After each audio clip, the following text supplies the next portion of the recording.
All right, man. This is a good guy, man. This is a good guy. You usually say old friend of the show, but this is more of a new friend. But well, he's a new friend of this show, but an old friend of AGT. But a good friend of yours. Good guy, man. Real good guy. Nick Cannon. Mr. Nick Cannon. Yo! Welcome, sir. Thank you. I usually don't hear Ronnie rave about a guest before they come in. He was loving you. The pressure's on. Ronnie's this my way, man, sir. that's why. That's how we get down. Right this way, sir. Cool. Nick, you're stepping into Howard's house right now. Yes. You're used to being around him at AGT, but Right. This is his domain. So how do you feel about that? I know you guys have had phone interviews, but this is... Yeah, man, I love Stern. You know what I mean? Just it's a place where, you know, you could just be yourself. So I'm here to be me. All right, man. We'll see you in the studio. All right, man. Thanks a lot. No doubt. Yeah. Well, my colleague Nick Cannon is here. Nick, of course, is the star of America's Got Talent. He is the host. He is he is the glue that holds America's Got Talent together. Look at you. What's up? How are you? Good seeing you. Good to see you too, sir. And it's good to see you outside of the AGT environment. Right. You know what I mean? I believe that, yes, because we don't ever get a chance to talk to each other, man. No, not it's like really. Running and gunning all the time. How is your health, by the way? My health is great. But you quit your radio show. I quit the morning portion because I wasn't getting any sleep. So I still do my countdown show, the weekly countdown. You do the countdown show. Yeah. And it seems to me you're building up again. The idea was for you to slow down so that you could work on your health. And you did. You because of your kidneys and stuff, you decided to stop eating red meat. Right. I see on Twitter you're constantly putting out how to live. The vegetables and all of that. Yeah. Right. But you gave up candy. Nah, that's the one thing. I said I gave it up, but that's the one thing I can't let go. I love candy all the time. Is it true? What kind of candy? In your home, is there a room devoted only to candy? Is that true? Yeah, I built a candy store in my room. My house. In your house, there's one room that has a candy store. Yeah. And what is it? When you start making a lot of money, there are certain things that you can now do that you've always dreamt of doing. Right. That was your dream, to have a candy store. I was just a candy crackhead, man. So I love, I always said as a kid, but put a candy store in my house if I ever get enough money. And what does that mean, a candy store? What is in there? Every kind of candy that you could ever imagine from back in the day. Like, I'm not a big chocolate eater, but I love stuff like, Nerds and Jolly Ranchers, and so it's like all of that stuff. You know why? The old school candy. You know why I relate to that? When I started to make some money, I built an adult bookstore in my house. I've got everything in there. Porn. And you should see. It's fantastic. Amazing. It's an amazing store, but it never occurred to me a candy store. So your health is good. Yes, very good. But now it seems like you're jumping back in without doing the radio show now. Right.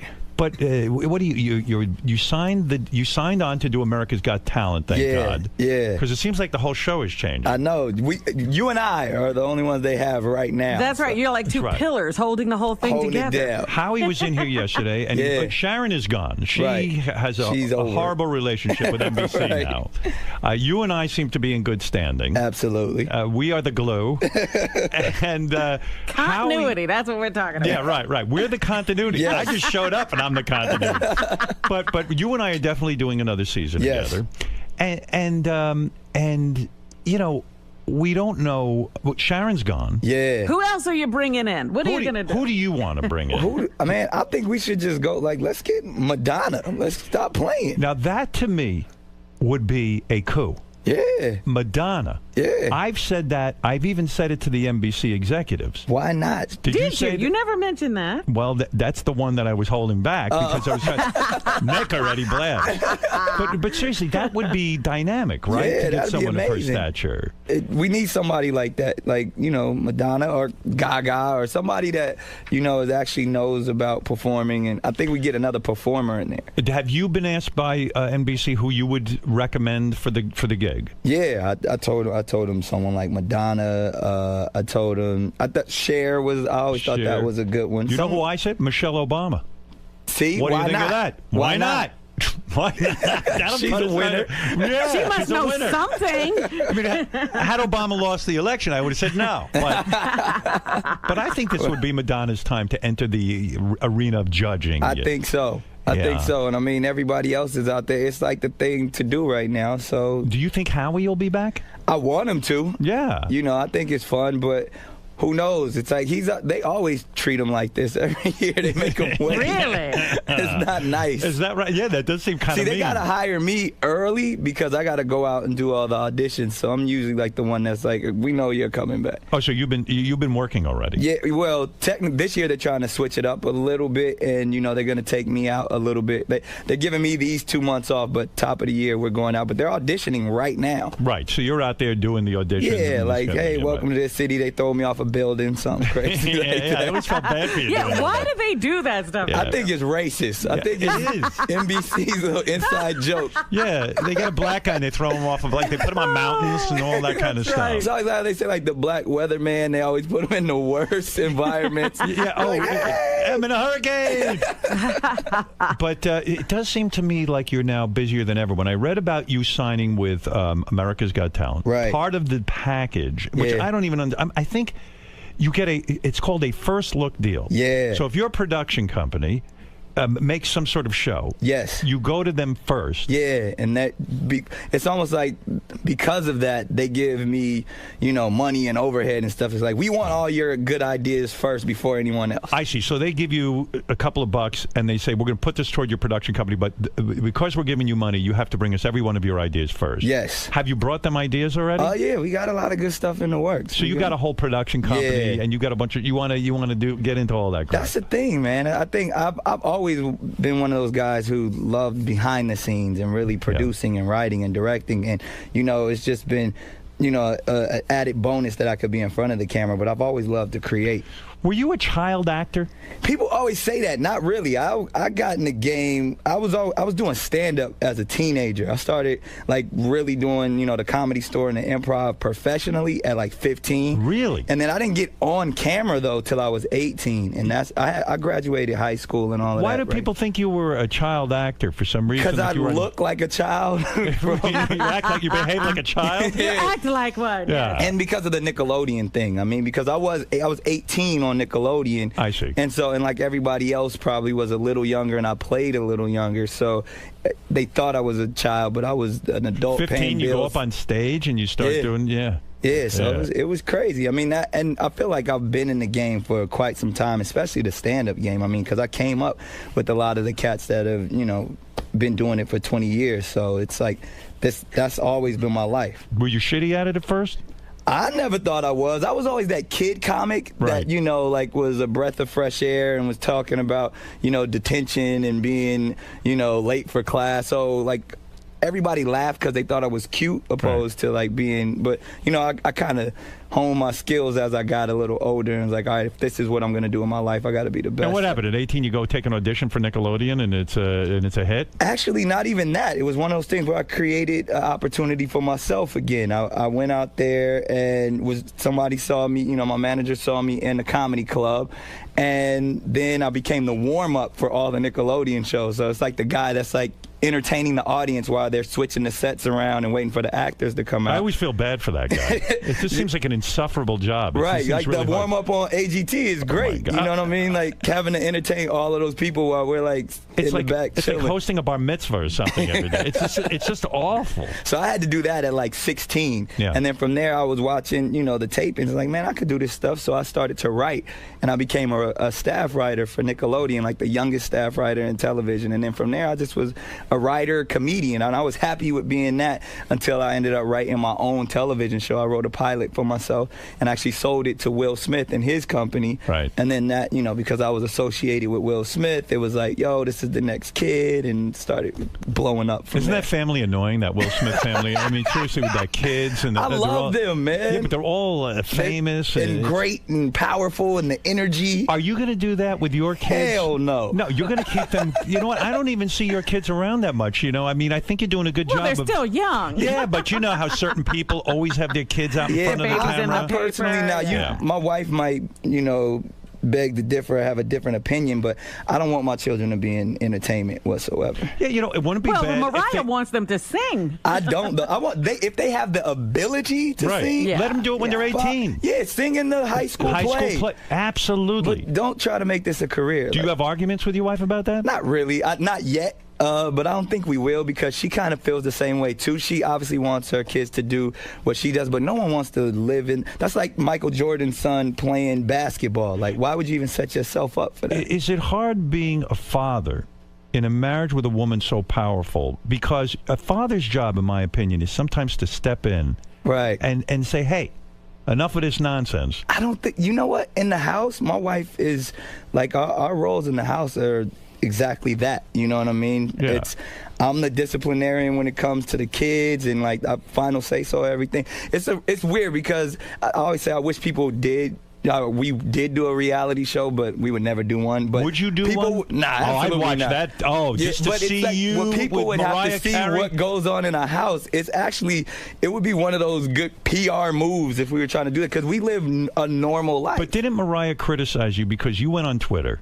And you said in your Twitter account. I'm glad you bring this up, because I've been wanting to talk about this. Good. You said in your Twitter account, hey, you know what? If people only knew what was going on, you kind of criticized her as a mother. You said, I'm the one doing all the diapers. I'm the one doing all the work, and Mariah's sort of not around to do these things. What is she doing? No, what does she do? And you said she's a diva in the house. No, this is what I said. And she said, I'm going to take away your Twitter account. I wish she would. No. She could punish you like a kid. No, this is what happened. I went on Anderson Cooper and he asked who changed more diapers, and I said me, because I do. Right. And it's not like Mariah does way more stuff with the kids than I do. She just don't like changing diapers. Well, so I said that, and then this rumor in the Inquirer said that she was going to take my Twitter account away, like I was on punishment or some shit like that. Yeah. Like, No more internet for you. Yeah, it's never that. Is that the hard? But is that the hardest part about being married to a woman that successful? I mean, it's almost like, you know, you've got your own success. Yes, but it's still like, oh,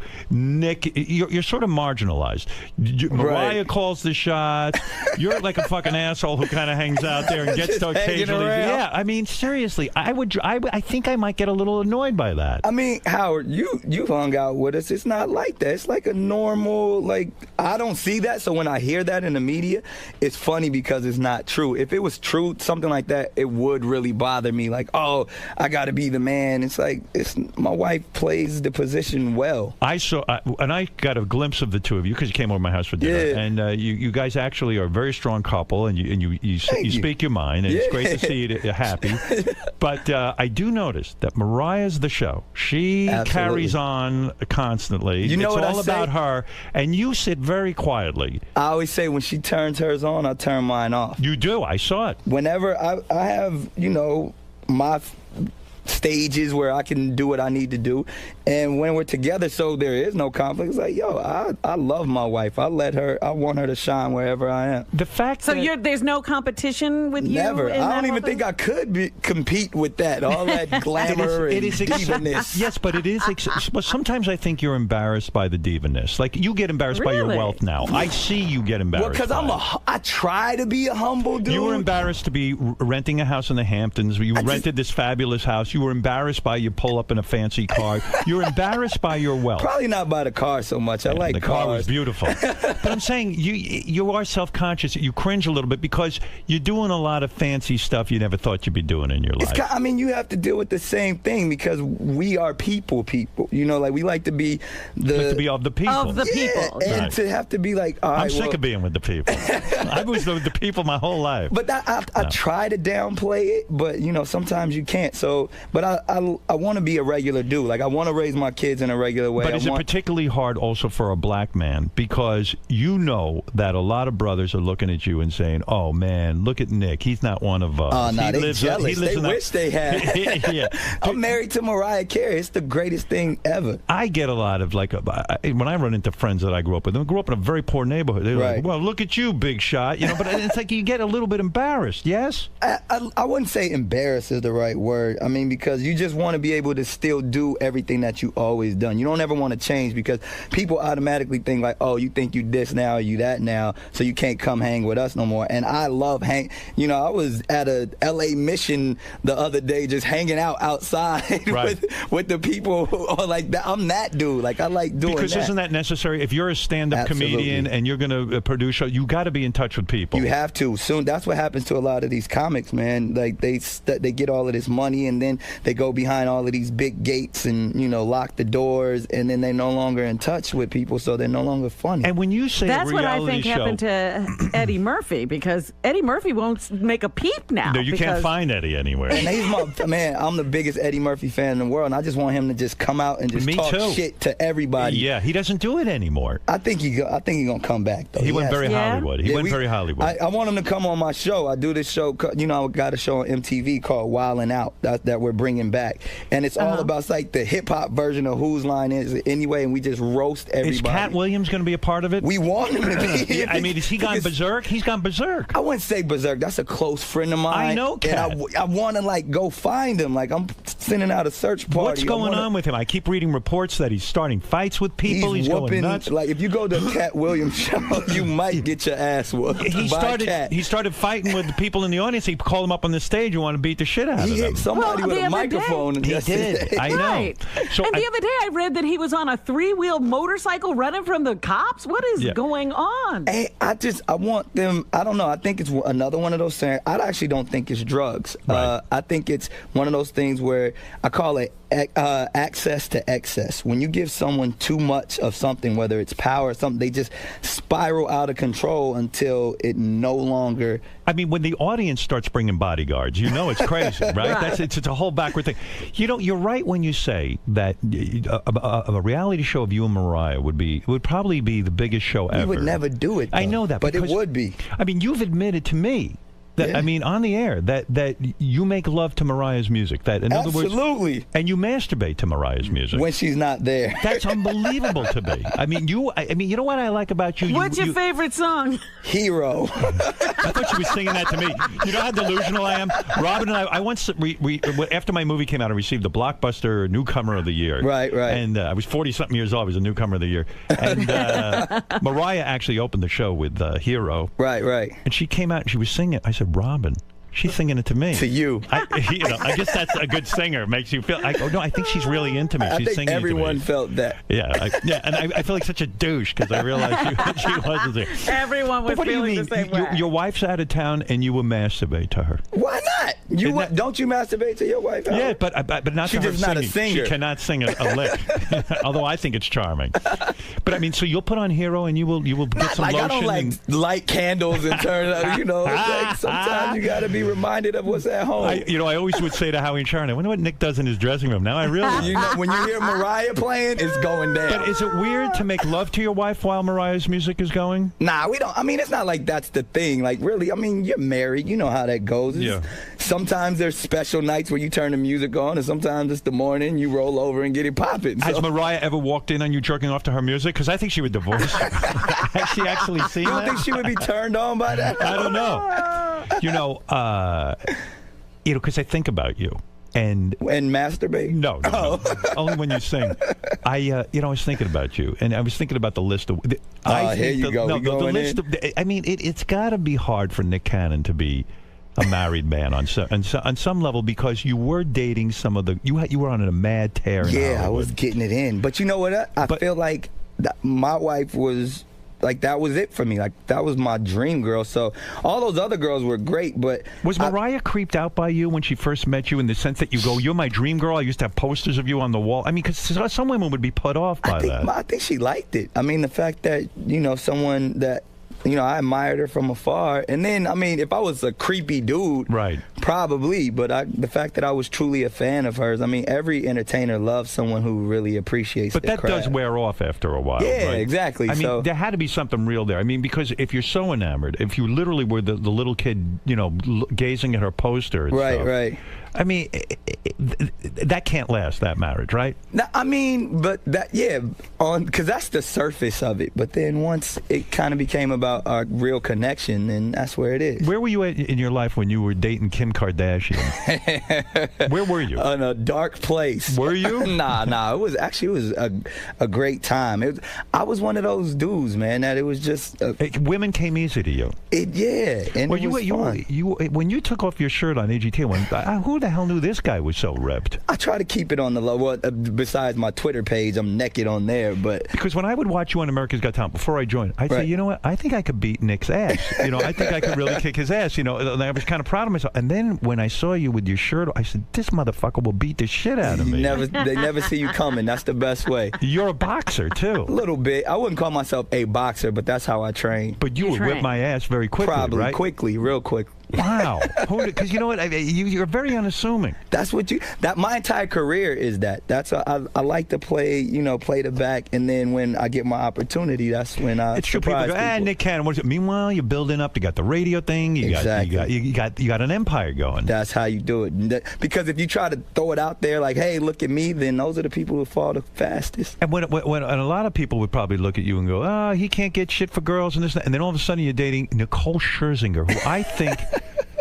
Honestly, why, here we go. How do you leave a girl like? I mean, is she such an asshole that for like, Mariah? You were dating Nicole. Oh my! And you went. What do you mean? Oh my! What do you mean? Oh my? Well, I mean, for Nicole, it's an oh my. Oh, I feel better. I know. I actually feel horrible about that. The fact that you're bringing this up is really. I didn't know you were dating Nicole and you met Mariah. Yes. Well, I had already knew Mariah. Were you in love with Nicole? Nah, I wasn't in love, but I was in a deep state of likingness. Oh, yeah. Who was the one you got engaged on TV or something? Who the hell was is that? Why y'all keep bringing up this stuff? Who'd you get engaged to TV? The Victoria's Secret's model. Wow. So you were in love with her? I guess I was in. I fall in love with being in love. Like I did this whole. I proposed to her in Times Square in front of the jumbotron. I'm a hopeless romantic. I don't know. I wanted to be in love with her, but I'm in love with her. I don't even know who she is. Exactly. I mean, wow, what a tear you were on. I was. Who was? But I was always respectful. I was honest. That's the thing you have to. Were you getting a lot of pussy in high school?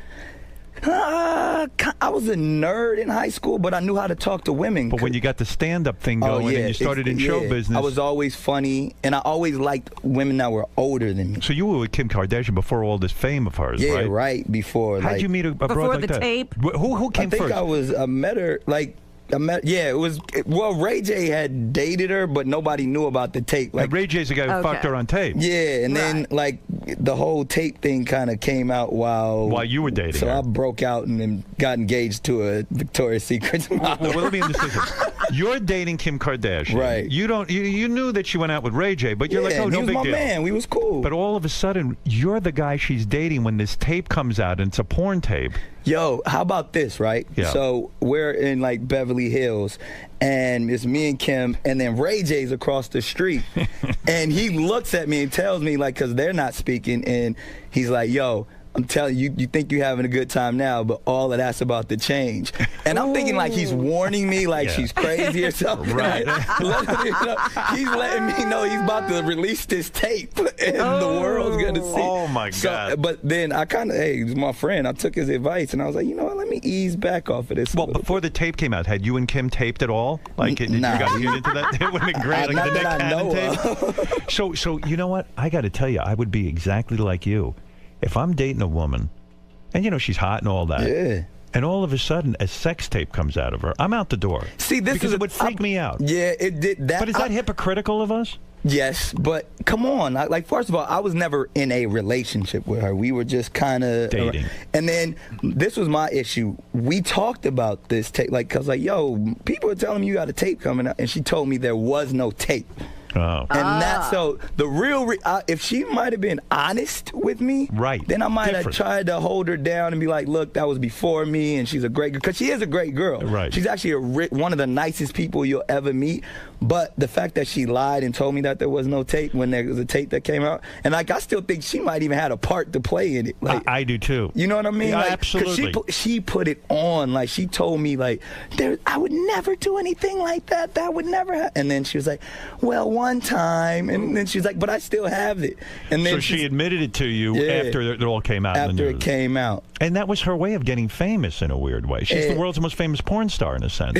If when you want to put about it, I think she's a great businesswoman. If you ask me. Well, I think you're right. You know, I was saying on the air the other day. I never cared about Ryan Seacrest, but isn't it remarkable that he knew to take this girl and put her on TV? Because it's why didn't I could have produced that show? Yeah, why didn't you? I was going to. I was the one, like, because they have their family dynamic is actually really amazing, and that's why they've become so popular. With Bruce Jenner. Yeah, and I was like, yo, you guys need to do a show, and I had a Did you say deal. that? Yeah, I had a deal at the time and everything. But you did? Once we kind of went separate ways, I thought that would have been bad. You mean to tell me when you were dating her, you realized, hey, this family should be on TV? Absolutely. How do you know that? Because she's a nobody, and you knew it. Well, I mean, obviously you had the whole OJ thing, and then the fact that the they Kardashian name was known. That's true. Yeah, and then they were just, she was Paris Hilton's best friend at the time, and Paris was out here. I was like, when are you guys doing the show about your family? I mean, Kris Jenner is an amazing And you woman. had them signed? No, we were all talking about it, and then the whole thing went the other way. You blew it. I blew And it. then Well, I got other shows, Howard. But that's one that got away. That is one that got away. For the better, though, because I don't think I would be in the situation I am now, because my wife probably would have been like, I'm not messing with that dude. Yeah, but isn't that a hard thing to produce? I mean, putting up with these families and the when you're a television producer, there's a lot of stuff. There's some shows that we're developing now. How many shows you got? Right now, we're kind of like half a dozen that we have going. So I was involved in that, and I had a lot of shows in production. I had like 9 shows. And there was no way to make money with these shows. You know what it is? It's about, one, it's like obviously having the ability and the power in Hollywood, and then you get that one that's out of here, and that they need you, so then they have to pay you, and that's when the big bucks come. Yeah, I put that all aside, but there's a show that I actually had developed, and then some studio just came to me and said, oh, we want to buy that.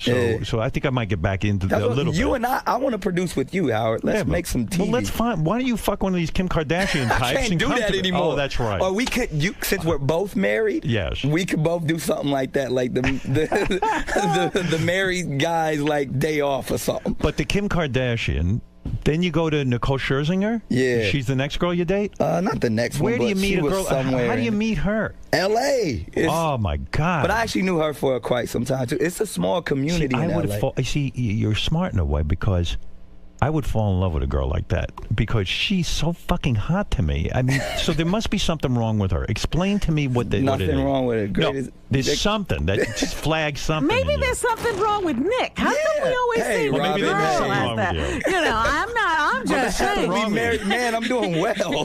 Why do so many guys dump Nicole Scherzinger? I don't think they do. I think she's been in a relationship for quite some time. Who's she with? The race car driver dude. Oh, yeah? Yeah. Is she incredible in bed, or is she bad in bed, Nick? It was a while ago, but it was bad. No. What would it be? She's just good. Like Is Kim Kardashian good? Yeah. She seems very loving. She's very nurturing. Let's go there. And Nicole what is the problem? Like, why didn't you fully commit to her? It had nothing to do with the sex life. It was more about, I honestly fell in love with my wife. That's why I said Where'd you meet Mariah? I met Mariah, it was weird because, being a fan, people would always ask me, who's your celebrity crush? Right. And I would say Mariah Carey, because that's that one where people are like, you could never get her. And people would say that to me all the time. I would have said it to you. Like, yeah, Mariah, Howard tried to date her. Did you tell him that? What was that? Howard tried to date her. I know you had a thing for her, and then it went bad. It went sour. It didn't go well. You guys started going at each other's necks. Yeah, we did. But I was in. I was mad at her. Yeah, that was the like, sexual she doesn't want tension. me, I'm out. I still can't accept you got her. Everybody join the club. But it was one of those things where at an award show, she actually walked past me with her entourage, and it's like, I heard all those nice things you've been saying about me. I was like, just give me a chance. I could prove to you. How long does it take you to get into her pants? Till we got married, man. Bullshit. Is that Stop true? it. Real talk. That's why it happens. I was so used to women just throwing it at me that the one time She somebody didn't bang held you. back. She did. Hold it a second. Tell me He's the not truth. being honest. I put that on Swear- a stack of Bibles. You swear to God. I swear You to God. didn't enter her until your wedding night. Till the wedding night. And Get she outta here, wanted to do Nick. that. But why would Mariah want that? Like, wouldn't she want to try out and see if there was chemistry between Well, I them? think she kind of knew I was a sexy beast. Are you so. guys very religious? Is that it? Is this a God thing? We like to say spiritual, but it definitely that plays a part in it. Especially when you're going in for a marriage, you want to do it right. I mean, I definitely think marriage is something that is Wow. definitely anointed from God. So if you go into it the wrong way, so I appreciate. Now, of course, I was trying, but she Were was ya? like, I mean, "Nah, 'cause I want this to is wait." crazy. That might be one of the reasons why we Wow. got married so fast. What was how fast did you get married? It was like a few weeks. Was it really? Yeah, I mean, it was like a couple of month and a months? half, 2 months. Are you serious? Yeah. You knew her a month and a half and you got married. And I was like, I'm going in, Howard. But did you trust yourself enough to really know her that well after a month and a half? Come on. I mean, that's a crazy. I'll that's give you crazy. 2 things because celebrities are crazy. So there was like that crazy, like, hey, we're on top of the world, we can do anything we want to do. There was Right. definitely that, but I feel like there was a solid foundation, like a real connection. Like, yo, I could spend the rest of my life with this woman. I would love for this woman to be the mother of my children. It's a leap emotionally. Like, you just got to on faith, do something like that. But I bet you Yeah. don't recommend. I mean, I bet you if your kids grow up and they say, we're going to marry someone after knowing them a I month and a just half, met, yeah. you would probably be the first one to say, don't do it. Don't do it because, I mean, that, like, as we all know, that wasn't the first time I was ever engaged. Right. So But that's what I'm saying. So again, me Are you being that happy? hopeless romantic, that being in love with being in love, but I found someone that I was equally yoked with, that I was able to say she loves the same things that I love in life, and I really wanted to make a marriage work, and she Did anyone in your deserved life? that. Did anyone close to you in your life come to you and say, "Hey, you're crazy"? What? Absolutely, everyone. Who said it? Did your dad say it? My dad said it. I met your dad, by the way. I had a long conversation You said with him. you think my dad's crazy. He's got some crazy fucking ideas.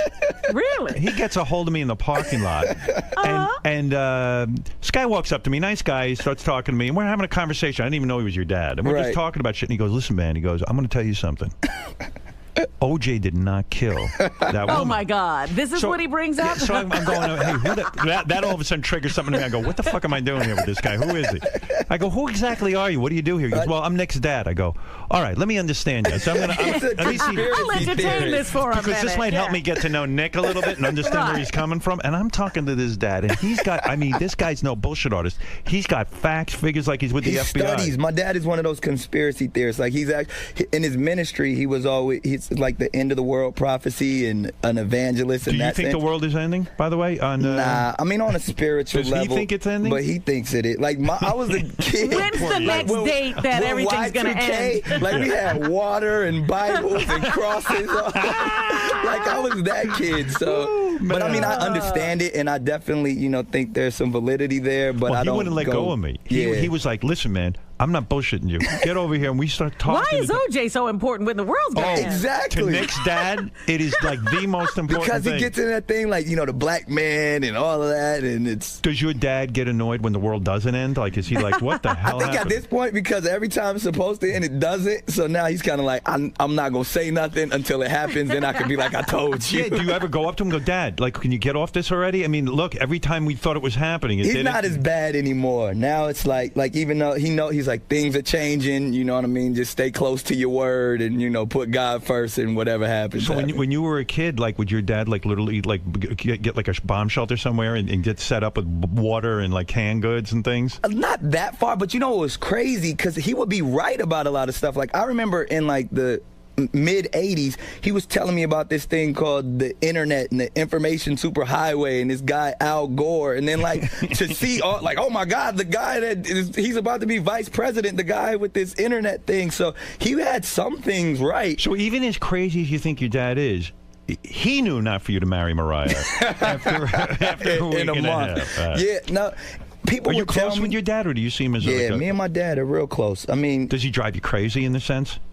Not really. I mean, he's only like 17 years older than me, and he was kind of in and out of my life my entire life. So we got this cool relationship where You're not angry with him for being in and out of your life? Nah. I mean, I don't hold grudges. I mean, if I was going to be mad at somebody for things in the past, I'd be mad at everybody. Did he come back into your life when you were rich? Nah. A lot of people think that, but that's not what really happened. My dad he was always present even when he wasn't physically present. I mean, I was raised a lot by his mother, and you know, my parents were teenagers when they had me. So I spent some time living with my dad, like in my early, you know, adolescent years and preteen years, and then, you know, he established some good stuff, and then I went back out and went on. By the time I was 16, I was on my own anyway. I haven't found a guest in the last year who spent any time with their father. It's remarkable. Or anybody. They've all been raising themselves. Yeah. But see, I think that says something about celebrities and, you know, yearning for attention. And your dad is more like your older brother than... Yeah, pretty much. I call my grandparents my parents. It's always been that way. You supporting everybody? Are you supporting... Supporting everybody, but when people need help, help them out. A lot of money. But that's the purpose of having a lot of money. I mean, that's what I take pride in. But can you say no to people? Can you say no? Nah, I have a real problem saying no. Your dad said no to you when you were young. He didn't really say no, though, because he didn't have it. If he had it and was keeping it from me, then I'd probably be a little upset. But we was all broke. Let me nothing to go around. Go back to this concept, Nick. By the way, we're sitting here with Nick Cannon, the host of America's Got Talent, and he's way more interesting than you knew, isn't it true? Now you get to know the real Nick. I know, right? People. And by the way, he does a great job on America. I've always said this. You do a great job on America. Even before, it's interesting. Before you were on the show, you would like backhand compliment me. Like you would say I was doing all right, but then you would make fun of the way I talk. Yeah, I make some fun of you. But as you should. I got it. I was in on the joke. But I really do appreciate what you do. Thank you. It's not an easy job. If you think it's easy, it's not. Live television. And what really moved me was when I saw you backstage with some of these little kids. And in a very real way, you know, people could grandstand with kids. Right. You don't do that. Nah. You walked up to the kid and you said, hey, things aren't so bad. And you spoke to him like an adult. Yeah. And it was real. And a couple of kids were really upset that you don't even see on TV. Right, right. And I saw you spend some time with them, and you were very, very kind to them, and very much thinking of them and not yourself. Because this is what it's about. Like, I could care less about the cameras when it's that time, especially when you see some of these parents are a little creepy. Yeah. You kind of got to connect with the kid. Because I was there. I was a kid that was on these talent show circuits. And, Who put you in that? Your dad? My dad. Yeah. There he is again. But I thank him for it. He had a theory. He had a theory. But you have to let them know this is not the end of the world, because they play it like $1 million. This could change your life, and they're hearing that all day long, and then they get on stage and they don't do well, so they think they're failures. And you got to talk to them and connect with them. You're like, this is a television show. You're more than this. I saw you do it, and you did a beautiful thing. And I got to tell you something. I really was a little bit rocked there when I made that kid cry. Yeah, I remember that. Mo Money. Mo Money. I'll never forget Mo Money. Right, kid. no one will ever forget. You know, I said to Robin the other day, it's good because that kid was 5. Right. This year he'll be 6 if he comes back. I won't feel so bad making him cry. 5's a little young. 6. He's a little tougher. But you know, I went in there. Listen, if a parent's going to put a kid out there, what am I going to do? It's the parent's fault. Someone's got to tell the kid he has no talent. I love the fact that kids come on the show, but when you see these parents, these stage moms, and it gets a little scary. So I try to connect with the kid. Like, look, there's other things in the world that are more important than you dancing on this stage. So get back to this for 1 second, because I want to clear this up, because my audience will never forgive me if I don't. All right. You say you didn't have sex with your wife until you married her, which is remarkable in this day and age. Right. But certainly there's a courtship that goes on for a month and a half, and obviously you make out and stuff. Yeah. But do you get to finger her, or does she give you a hand job? None of that. What? None of Nothing. that. You didn't get a hand job or a blow job before? Nah, because so you didn't even know if your wife was good at blow jobs. No, I mean, but it was Mariah Carey. I could care if Mariah Carey gave a bad blow job, I'm still going in. Really? Like, it's like, like I didn't care. In my mind, like I'm with it. Your penis doesn't know it's Mariah Carey.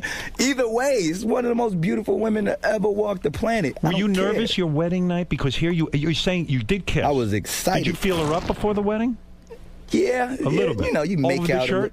Yeah, it was only over the shirt. You never even touched her under the shirt. Nah, but see, that's the thing. Wow, this is so spiritual. It was so different because, you know, my other, like, because, you know, we were jet setting and traveling and stuff, so I would be back home, like, be other chicks and stuff like that, but this was the one woman that was like, yo, none of that's going down. Did you feel like maybe she could even be gay or something? Nah, none of that. I knew what her values were, and I knew what, you know, when you think about my wife and, like, you know, her being married at a very young age for some time, so she went from really being a child to being married, and then had never experienced all of that craziness. Does she badmouth her first? Does she badmouth her first husband? Not at all. Not at all. You don't hear that. Not at all. We never even talk about it. Never comes up. Right. That's not an issue. Yeah. And like speaks highly of him when, you know, as a businessman and how he ran records and all that. And does she say, "Oh, but your penis is so much bigger"? Absolutely. Absolutely. She better say that. But you know what's weird about what you're saying in this day and age? I mean, not even.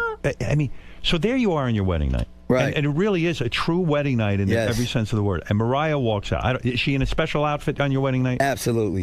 My wife, she has a lingerie closet. Like, that's her thing. Like, when it's time to get sexy, it goes down. Really? So you know when she wants it? Oh, yeah. She'll walk in the room. Nick? The lingerie, I told you, the music, the Hero candles. goes on, that's it. All that.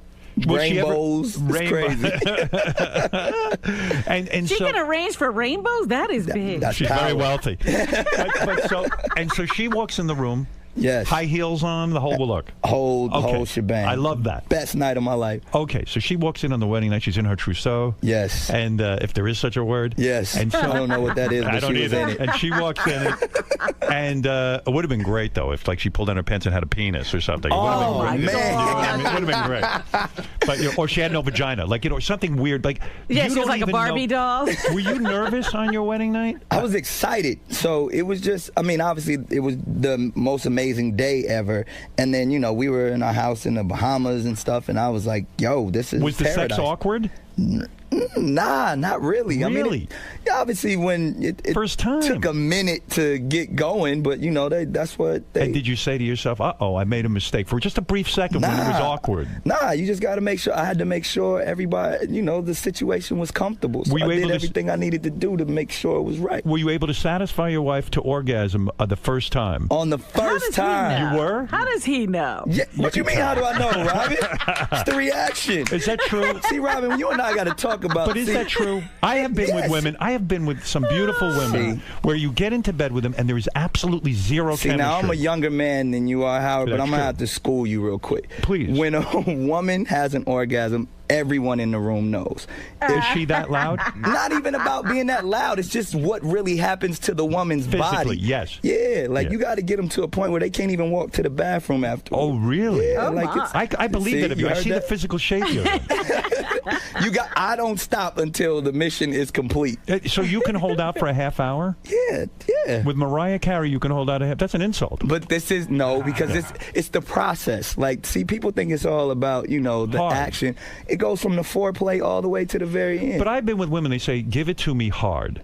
And I'm like, well, how am I going to do that? You know what I mean? Eventually you get to that. You know what I mean? It's all about you warm it up, and then when it's time to go in. But when you're thrusting, and I asked a guest this yesterday, and help me, and don't be a joke about it. Absolutely. When you're thrusting that rapidly, right? And because the woman, in order to get off, she needs it rapidly. Right. How do you keep from just exploding? It's always about a timing thing. And I actually don't think it's all about just like to give a woman an orgasm about the rapid thrusting. Yeah. It's about the build-up. It's anything. It's like that as an entertainer. You can't just give them all your best punchlines right there, and you build them up, you work them up, you get them excited. Once she's excited, then you go in for the rapidness, and by that time, you've had so much time of the whole excitement is there, and you're there to work. You ain't got to worry about. Because I start to shift around just a little bit of movement, and everything happens. Explodes. See, because that's the problem. Yeah. You're thinking about your movement. If you think about, yo, let me please her, let me make it all about her, then you're no longer thinking about you, and then you could go all night if you need to. Wow, I've never experienced that. You've never stopped thinking about Stop thinking about yourself, Howard. You compare it to comedy. About the woman. I do my closing joke immediately. Exactly. You go right to my best stuff. I don't like to hold back. Yeah. Oh, man. That's why you got to treat an audience. If you just go out there and just say, oh, yeah, I'm here, they're like, yo, he's giving me too much too fast, and then you throw off it. But if you work yourself into it, and by the time you get there, you hit them with the finale. Nick, we need a superstar in America's Got Talent. Yes. We really do.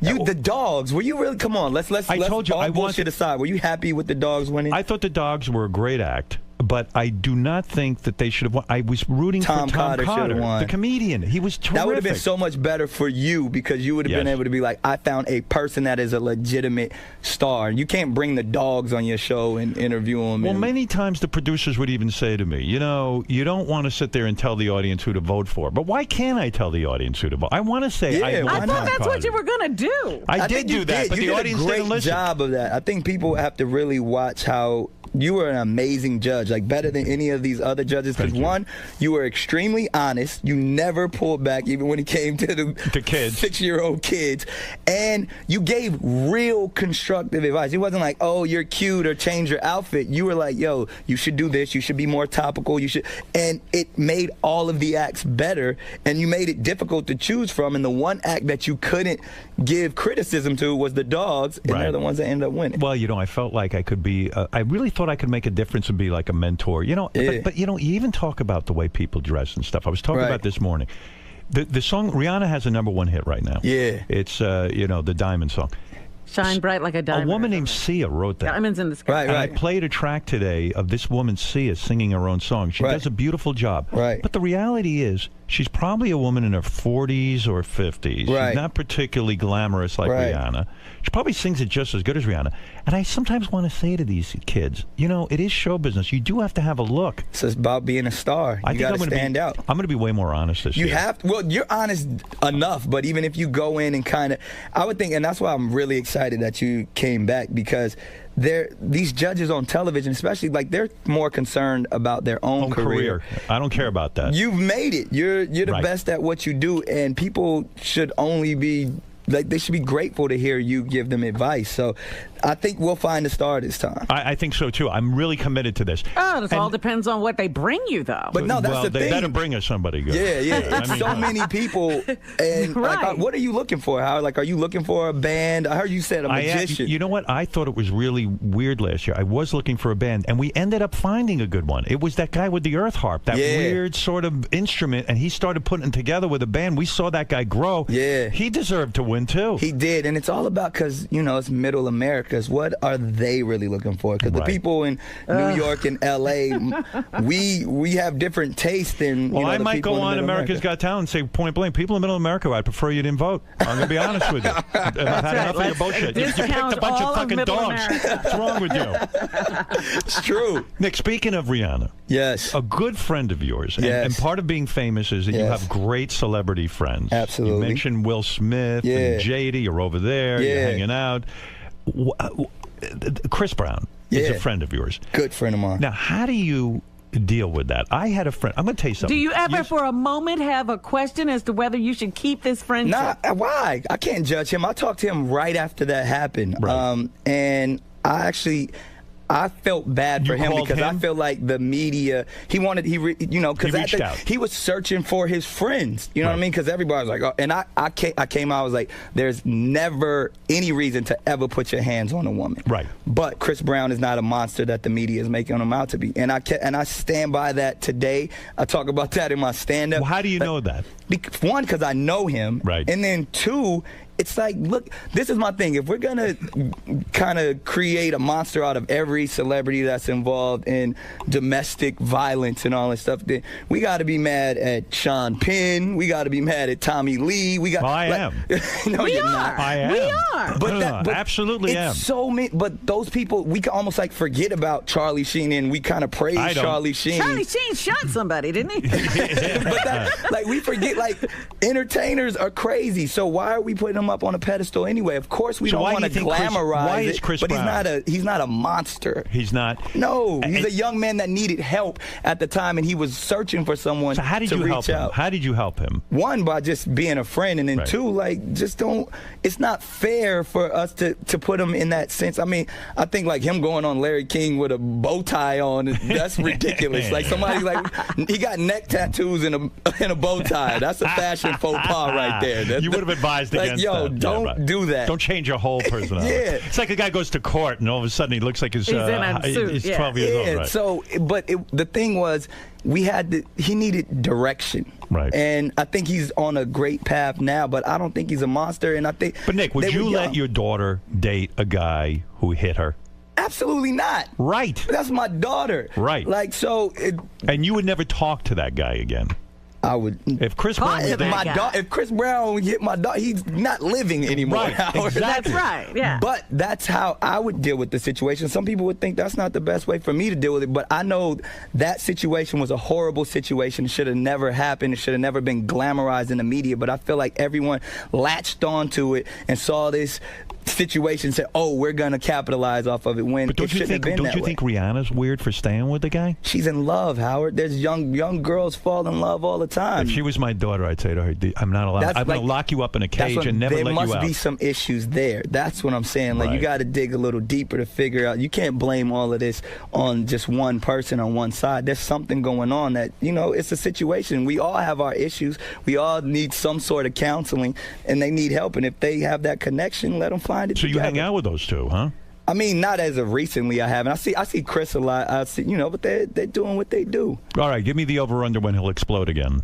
Oh, I don't think he's not exploding. It's like, why does it have to be exploding? She's going to do something wrong. And you think he's going? I think he'll never lay his hands on another woman you think ever he learned again. his lesson, yeah. Yeah, and it's Let's the thing. hope. But think about it. He was in a situation where he saw someone abusing his mother as a child. Like, that's someone who needs help. That's not someone who we just put out there and every time we interview and we talk about hitting a woman. Like, that's do we have to help everybody? Yes, Robin, we do. That's why we're here, to help each other. Oh, that's why we're here? Yes. I thought it was to eat really good dinner. Criticize and point fingers. I thought it was to just bash people on the radio. I want you to come on Wild 'N Out. I want you to come. What is Wild 'N Out? Wild 'N Out. It's an improv comedy show where we bring celebrities on and we just wild out. I don't want to do that, Nick. You would be great. No, you're so quick and witty to improv. I don't like it. All your listeners, I can feel them now. They're like, "Yo, Howard would be amazing on Wild 'N Out." I'm just afraid of Cat if he shows up. I can't handle it. I'll separate you two. For additional audition dates and to pre-register, go to agtauditions.com. Yes. That's very important. Absolutely. Nick also has a radio show. Yes. You do the countdown. Cannon's Countdown. Cannon's Countdown. Yeah. That's going on. I'm coming for Ryan Seacrest. All of that. You believe my countdown show is better than his. You want to be more successful than him. I am more successful than Ryan. He might be making more money than me right now, but I mean, that's the thing. People always compare us, and I love him, but I think I do a little bit more than Ryan. How many Twitter followers do you have? I don't have as many as Ryan Seacrest. No, seriously, isn't it like something like 4 million? 4 million. Yeah. That's bigger than a radio audience in many respects. That Twitter is very powerful. Yeah, I'm trying to get more though. You want to get more? I want like 8 million at least. That's what I'm trying to get. Is Mariah like an American Idol? Is she digging this? I think she likes it. She likes the idea. I feel she doesn't like it. It's like she doesn't like all of that drama. She's like, I didn't sign up to be on Basketball Wives or Love and Hip Hop. Right. Like, she wants to be there to help people and find a new star like you do. Like, imagine like if you came on the show. Go ahead. And then I was like, man, fuck Howard Stern. He ain't shit. Like, and then you'd be like, what? I didn't sign up for this. Like, I'm trying to fight you and all of that. Is that stuff. what's going on? I think it's all calm now because I think they recognize that's not good for the Nicki Minaj brand either. Do you get like crazy when you see your wife being attacked like that? My first instinct, because I talk a lot of shit. Like, so I wanted to get out there and get in it, but right.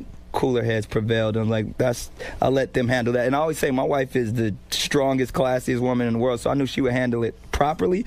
But I want Nicki Minaj on Wild 'N Out too. Like, let's go. Do you think that they're going to show all of that on TV? Because that was during tape segments. Do you think they'll show this? Battle? I think now when they see that like, it got all the attention that they wanted, but they don't want to take the attention away from what the show is really about. So I think they'll produce it properly. They'll allude to it, but they'll never go in and show. I think you were surprised Mariah actually agreed to do American Idol because you even said at the time they couldn't afford her. I didn't think they, and I think a lot of it has to do with, she's doing a new album right now, and it's just the timing is perfect. But if you would have asked my wife, 2 years ago or something, like, would she do American Idol? She'd be like, nah, but it's that timing is right. It's right an now. excellent venue for introducing new music and all kinds of stuff. And I think also she's excited because people don't know how great of a songwriter she is, or they always talk about the diva and the performer, but she produces every one of her albums and she writes all of her songs, and it's like, where wow. does she write them? She ever write them in front of you? Yeah, she writes them at home. We got a studio at the house. How does that work out though? Like, I mean, does she walk around with like a piece of paper and start writing? She has a recorder, and like then she'll go in the studio and shut the door and write, and she at home. carries her notebook and she writes. So she's an amazing writer. She'll be like, Yep, that exact note.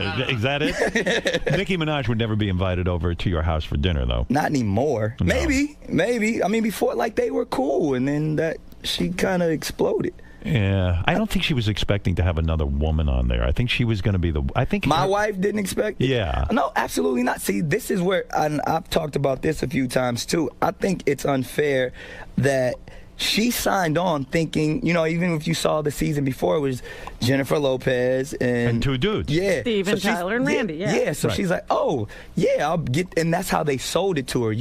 They kept saying, you're the star of the show. You're the centerpiece. We're so grateful to have Mariah Carey. You know, you're going to re-energize the show. Right. And then they introduced another female at the last moment. That was dishonest of the network. So I think. Did she tell them that? Did she say, hey, come on, guys? Absolutely. And they were like, you know, well, we didn't. Don't worry about it. Yeah, don't worry. And then she goes on set, and the next thing you know, she's getting the shit beaten out of her. Exactly. She was like, see, I did not sign up for this. Was Mariah afraid for her life? But when she came home to you, my wife's a gangster. I don't think she was worried about that. No, but I mean, come on. She was afraid for her brand. Right. When you think about it, it's like, why should anyone have to put themselves in that situation to where you're talked down to, you're disrespected, and especially someone of my wife's caliber, you know? You know what's weird? They went to all this trouble to get her, and they probably had to woo her like crazy. Yeah, and the Voice, everybody wanted her. And then they stick her in with Nicki Minaj out of the clear blue and don't even, and sort of blindside her with it. Yeah. It's like, they said, I heard a radio DJ say this, is like, they said they had the filet mignon, and they just doused it with ketchup. It's bait and switch. Yeah. I mean, they represented one thing. It's hard for her. I wonder if she'll even if it's successful as hell, I wonder if she'd do it again because she feels betrayed. She feels like a lot of people, they led her the wrong way. But I think she's going to make the best of it, and she's going to be an amazing judge. And, you know, I think they figured it out at this point. I think it's fine. And, you know. Is she exhausted from it? Nah, she loves it. She loves it. She loves being able to connect with the fans and inspire young performers. Howard, you're the only one who gets exhausted. Oh, I'm exhausted already. We haven't even started. He's already complaining about AGT. I was like, I don't know if Howard's coming back because this is a lot on him. And well, you know, because when you do those morning hours, man, that anything that goes on at night feels like torture. Absolutely. And so I really enjoy doing the show. I enjoy working with you. It's great. I love the idea of it, and you know I love the show. Yeah. But I was like, well, what the hell am I doing in my life? Yeah. And I imagine Mariah's like that because she's got 2 little kids at home. So she does. And even in that whole Nicki Minaj thing, like she actually said, it's like, I could be at home with my kids right now. You're keeping me from my kids and I'm having a bad time. Yeah, right. Like that's like, you don't want to ever do that. So I think they figured it out, and you know, my wife is prioritized knowing that like family's first, and you know, the schedule isn't that grueling yet, but we'll see what happens when they get to the live shows. Is your dad allowed to talk to Mariah? I kind of monitor that. Yeah, like you don't leave him alone with her, do you? Never. I even talk about that in my stand-up. I'll be like, hey, Dad, you got to chill, man. Yeah, right. I mean, imagine him coming over and start doing the whole OJ rap and everything. It's crazy. And then, because my wife is my wife, so she's, you know, my dad be like, man, your wife look beautiful. Hey, man, chill with calling my wife beautiful. Yeah, I know you like my older brother, but calm the fuck down. Well, I tell you, it's wonderful. Does she have any friends? What is he doing? Yeah, like you dating. Hook me up with one of Mariah's friends, son. No. It must be a crazy life, though. Nick, it must be a wild life. It's fun, man. It's a blessing. It really is. I'm having the best time. You hang out with like Brad Pitt and Angelina Jolie, or nah, they're weird. They are. No, I don't know them. I don't know. I wonder. I mean, have you ever hung out with them? No. I mean, I saw him. Met him in passing. I saw him at Brad Gray's wedding for 2 seconds. Right. Yeah. Yeah. I try to find normal people in entertainment. Who's your most normal Hollywood friend? You. Beside me. I'm trying to think, because what do you like? Like the people I came up with, like Kevin Hart, who's doing amazing now as a comedian. One of my best friends ever. Like we're doing a mock reality show right now called Real Husbands of Hollywood. Right. And we make fun of all of that. But I think I don't know who's the most normal Big Hollywood celebrity friends. I consider Will Smith normal. Will Smith? I think he's normal. Like, I think sometimes people take his little sound bites and take them out of context, but he's a normal dude. Nick and I will definitely be back on America's Got Talent. Yes. That's right. And some hot chick on there, too. Some hot chick. What if they put a hot chick next to you? She could give me and Howie hand jobs. Nice. Now that's ratings. No, whether from a family Howie show. says Sure, what if it's two chicks and Howie's not back? Hey, you're on to something right there. That's right. That could be. That's not on television right now. What if it was you in the middle, two beautiful chicks on the side? What are you going to tell Mariah if it's Nicole Scherzinger? I hope not. That would be. How about if the two judges are Kim Kardashian and Nicole Scherzinger? That'd be good. Oh man, that'd be a tough show. Well, I'm looking forward to working with you Nick's again. always backstage. Yeah, I'll never come out. Have you taped any promotional pieces with Howie's name in it yet?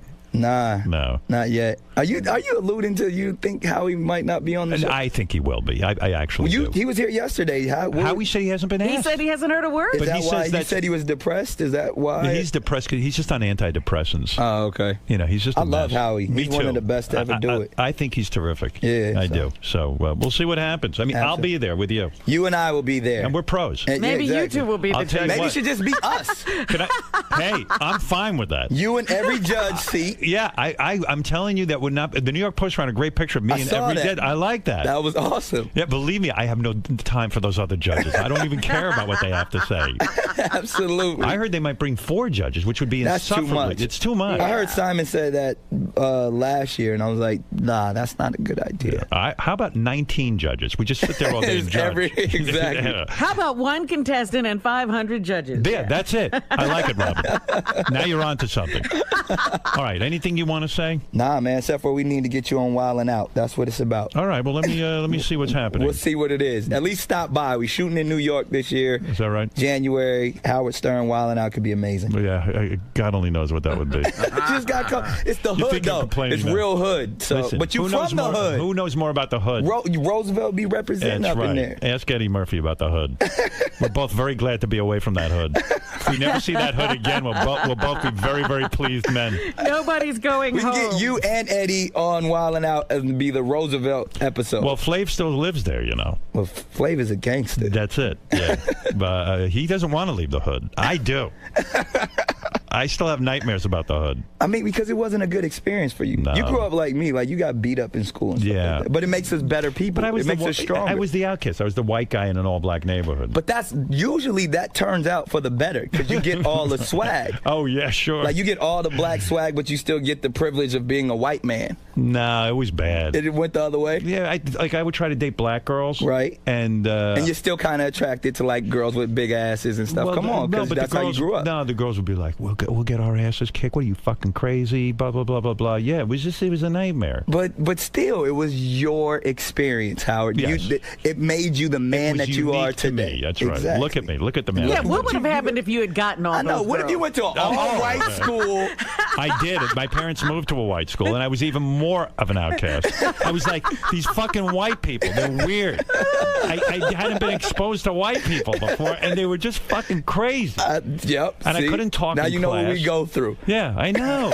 Isn't it horrible being black in a white world? I mean, I can't take it. I'm moving back to Africa. All right, look.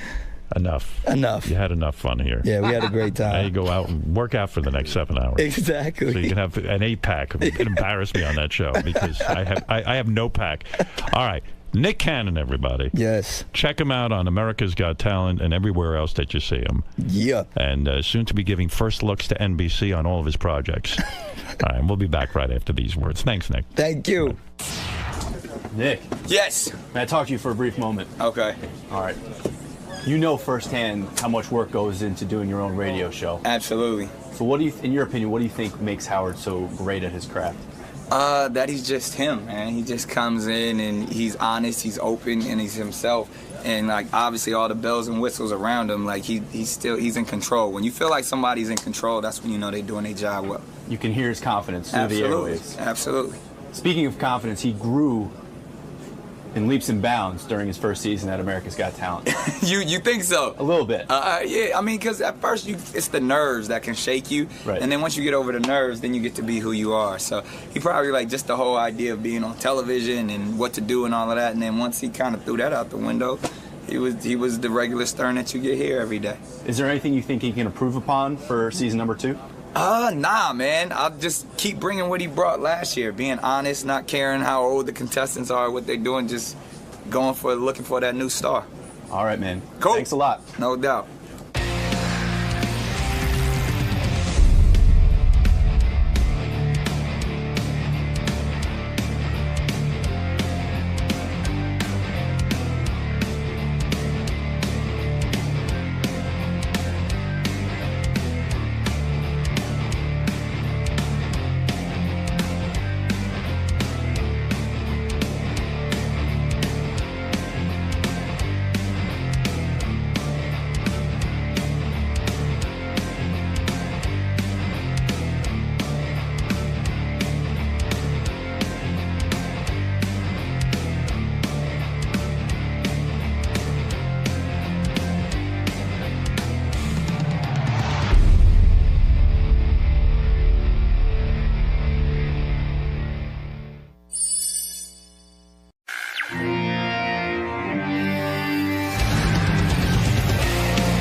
Mr. Mandel. Hey. Nice to see you, sir. Good morning. It's good to be here. It's been a long time. It has been a while. How are you today? I feel good. I'm not tired. It's a long day. I'm supposed to have like a makeup person here. Oh, she's right in here. Hi, are you my makeup person? Have you washed? I have anti-bac. No. You have anti what? Antibacteria hand sanitizer. Oh, okay. No, I'm just, I'm a germaphobe. I don't know, but they're gonna. I always like to wear makeup on the radio because I want to sound like I look good. It's very important. It is. How are you? No, I'm doing a lot of things, so I don't have time to do makeup. Hi, what's your name? Anna. Hi, Anna. I was just giving you a hard time. Oh, okay. I know. So, are you going to start now? Yeah, you can sit here if you want. I will. I'll sit wherever you want me to sit. Do you mind if I talk to you during this Please process? talk to me during the process. Is this a process? I don't know. It's going to be a process? No. Look, is she sanitizing? Thank you, Anna. No problem. For whatever it's worth, I don't think you need any makeup, sir. Are you flirting with me? A little bit. No, I need makeup. We're going from here to the Today Show, and then I'm going over to Kelly and Michael, and then I'm doing Hoda and Kathy, and then I'm getting on a plane and I'm doing The Voice, and then my show premieres tonight. I'm doing the Take It All. Take It All. Premiering tonight. Premiering tonight. It's an event. It's a 6-day event. Do you realize I'm involved in an event? Yes. Oh, you do? Well, I mean, I read the schedule. I read the schedule. You said that you were going to talk to me during the process. I'm sorry. Are you going to be speaking out loud? I get a little flustered. Am I supposed to be? It's been a while. I haven't seen you in a while, and sometimes I choke. Were you talking to me and I wasn't hearing? No. I was thinking of my next question, and I'm realizing how slow-witted I am. That's so weird. I was thinking of my next answer. I hope they match. Well, I was going to say you're a bit of a press warrior today, and it all starts here with It always begins. your fellow co-host. It starts here. Mr. Howard Stern, your co-judge, I should say. Co-judge. I sat on the plane coming here. I'll tell him, but with Carrie Ananaba. Carrie Ann Ananaba. How do you say her name? How do you say her last name? I know her name's Carrie Ann. I can't pronounce it either. Do you know who I'm talking about? I believe so. The judge from Dancing with the Stars. Oh, okay, yes. Carrie Ann. I think it's Inaba. Carrie Ann Inaba. I think. So the whole 5-hour flight, we were just sitting together, just just judging. What do you think of the Peanuts? Peanuts. You judged everything. Look how my seat reclines. Is this a good pillow? What do you think of the movie? What do you think of the people in 16D? So today's all about Take It All, but do you anticipate some America's Got Talent discussion as well? Oh, come on. I think You think he'd bring that up? I'm 50-50. I don't know. Really? Yeah. Like I said, though, I'm pretty... You only think it's 50-50 that he's going to ask about America's Got Yeah, Talent? yeah. That's my best. Then you're stupid. And I'm here every day, and that's my best estimate. That he'll only talk maybe 50-50. You are stupid. I am very slow-witted. I'm sorry. Slow-witted is the term. It's politically You're correct. stupid. I'm sorry. You don't want to be called stupid. No. You want to be That would be referred to insulting. as slow-witted. Yeah. I'm sorry. I'll That just call you SW. Thank you. Okay. All right, HM. SW signing out here. I'll let you get to the man himself. You look ready to roll. You look ready to roll. You can't tell if she's finished. How do I One look? second, one more. How do I look? Beautiful. Beautiful? That's what you've done to me? Beauty? I'm beautiful? I'm stunning. I'm stunning. All right, let's go to Howie. So you know how Howie's like insane? So he just told me he's here, then he goes to Today's Show, then he goes to Kelly and Michael, then he goes to Kathy and Hoda, and then he gets on a plane to do the talk, which I think is live. You know what? Someone at AGT told me Howie was really got to him, the traveling to New York for the show. But I'm like, look at the amount of travel. He Well, the other thing travels all the is time. he does gigs every week, and so maybe in addition to... Maybe, I don't know, but why would that be the one piece of travel that bums him out?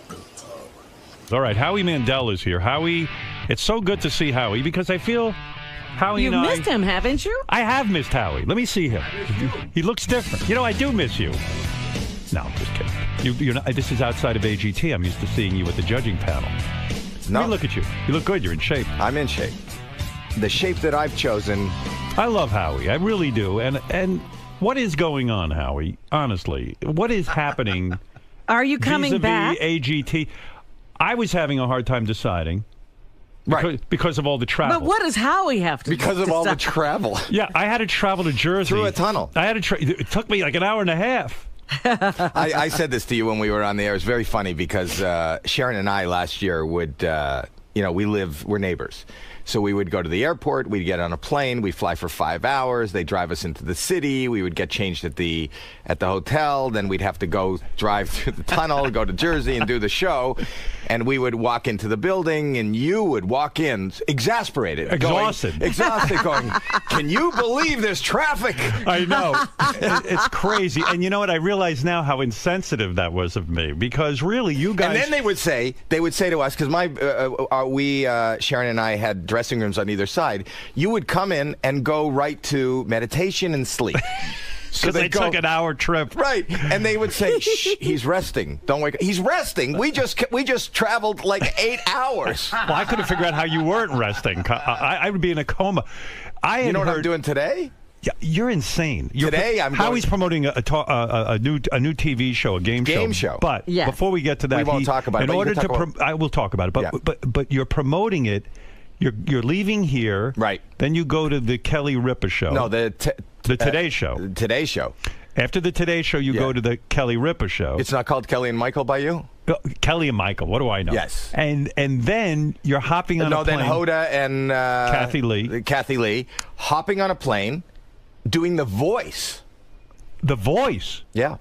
Live. What are you doing on The Voice? Promoting to say, stay tuned and watch my show, Take It All. It's coming up next. Will you sit in the audience? I will sit in the audience and talk to Carson. Oh, and they put the microphone on you. Yeah. And then they say, hey. Because, a lot of people DVR these things and they won't watch the commercials. Right. Or they get up during the commercials. So I am a living commercial within the show. And then you will go to, then there's another show you're doing after The Voice, right? My show, Take It All. Oh, then you do the show live? No, but I will. But there is a live. Yeah, I have a tendency to tweet live during shows. Yeah, no. Did you hear Steve-O on the show the other day? He was criticizing you for giving out your Twitter. Yeah, that was great. He said you weren't doing your job. You were busy with Twitter. He said he didn't like it. He didn't like it. He's doing good on his show, right? He's got the killer karaoke. Yeah. Yes. You're a gentleman. You never get into wars with people. Well, why would I get into war with him? What's going on here now? Honestly, I had heard through the grapevine. Right. I hear. You know what it is when I don't see people for a while. I hear rumors. Okay, what was the rumor? I heard that, and be honest about this. I will don't. I will be. I have no. I didn't know this because you're not a complainer type. I don't complain. But the rumor I heard is that you were really getting upset with America's Got Talent, not because you were mad at me or jealous of me, because that was in the tabloids, but because the travel was getting to you, that the actual coming to New York every week, it was a little bit much for you. Rumor. Was it true? No, rumor. Rumor. Because Yes. you travel everywhere. Look what I'm doing today. Why are you doing? I know you want your show to be successful, the game show. I'm sure you own it, right? Well, this is one. I'm sitting. I just came in the green room. I'm with a guy named 𝗧𝗵𝗲 who's Right. the executive producer of that show. Him and I have been partners on show. He did Deal or No Deal. He's the guy that brought me on to Deal or No Deal. What's the name of that company? I forget. Well, that was 𝗧𝗵𝗲, but that's not Okay. But when we developed this show, I said I want to put together this same team. So this one I developed. Right. I own. You came up with the concept? Well, when you hear the concept, I didn't come up. It's a concept. You know what it is? It's secret. You know what Secret Santa is? Yeah, sure. We did it here because I was sick of getting everyone gifts.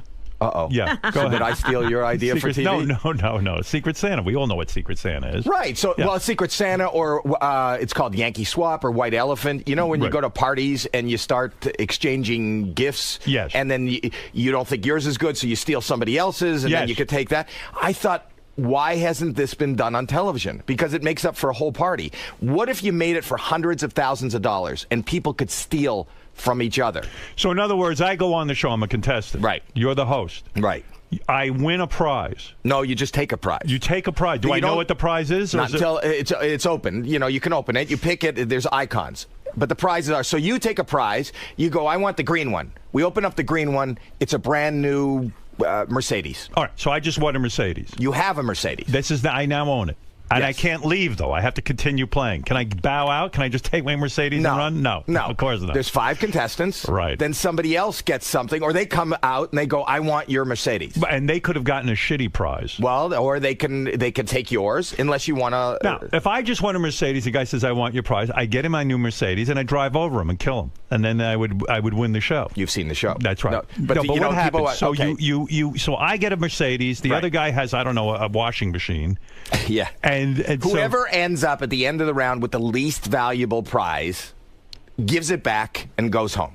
Okay. Okay. All right. So now there's 4. Now there's 3.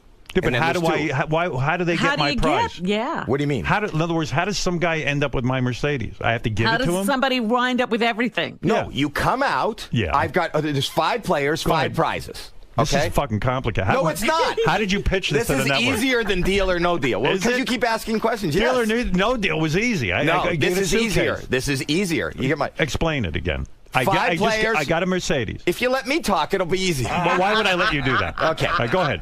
You're not explaining it well. Honestly, I don't think you know the game. When you go to a party, how do you get a prize at Secret Santa?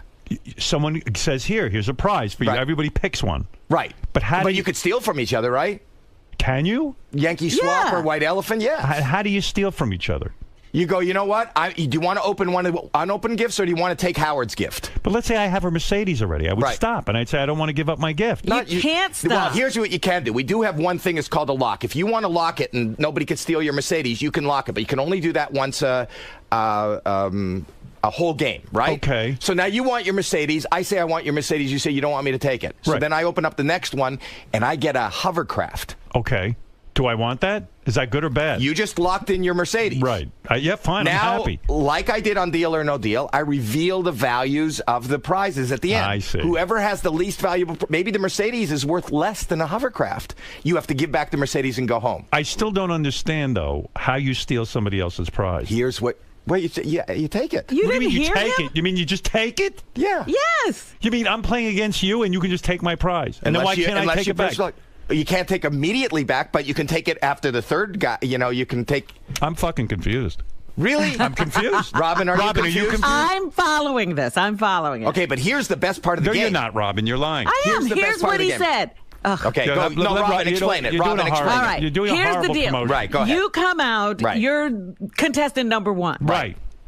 And he says to you, okay, choose a prize. Go ahead. You choose a prize, you open it, and you find that you have a Mercedes. Okay, fine. So you're very happy with your Mercedes. You take a seat. The next contestant comes out. Right. He says, do you want to pick from this group of prizes, Right. or do you want to steal something? Yeah. Right. And And he so could just take then it? that person could just take your Mercedes, Right. and you have to go back to the gift pile. What a fucking business you're in. Wait. I mean- That's not even the best part of the show. Eventually, only 2 people are left with the quagmire prizes. Right. They could have homes, hovercrafts, submarines, like prizes you've never seen before. Right. Then they do the prisoner's dilemma. Do you know what that is? No. No, Yes, you do. that's I new. do not. Okay. Yes, you do. Yes, you do. When I Yeah, tell you all- it, you'll say they face off against each other. Each of them has their hand on a tablet, like an iPad or Yeah. whatever it is. Okay. Yeah. They have to make a decision. And they're encouraged. They could lie. They can do whatever they want. I would say to you, Howard, I have a car. I have a vacation. I have a home. You have hundreds of thousands of dollars in cash and prizes. I'm terminally ill. Right. I've got 3 kids. I'm a single father. Yeah. We don't have a car. I just want my car. I just want the vacation before I die. I'd be so like, here's fuck what I'm you. going to do. Here's what I'm going to do. I'm just going to click in keep mine. That's Yeah. what I'm going to do. And will you just keep yours? So if you both click on keep mine, Yeah. we just keep everything we've accumulated. All right, that's nice. And do you promise you'll do that? Because you're not going to take from me. Do you promise you'll do that? Oh, I say I promise, and then I lie. Right. Well, or maybe I did. Right. And then I say lock in your answers.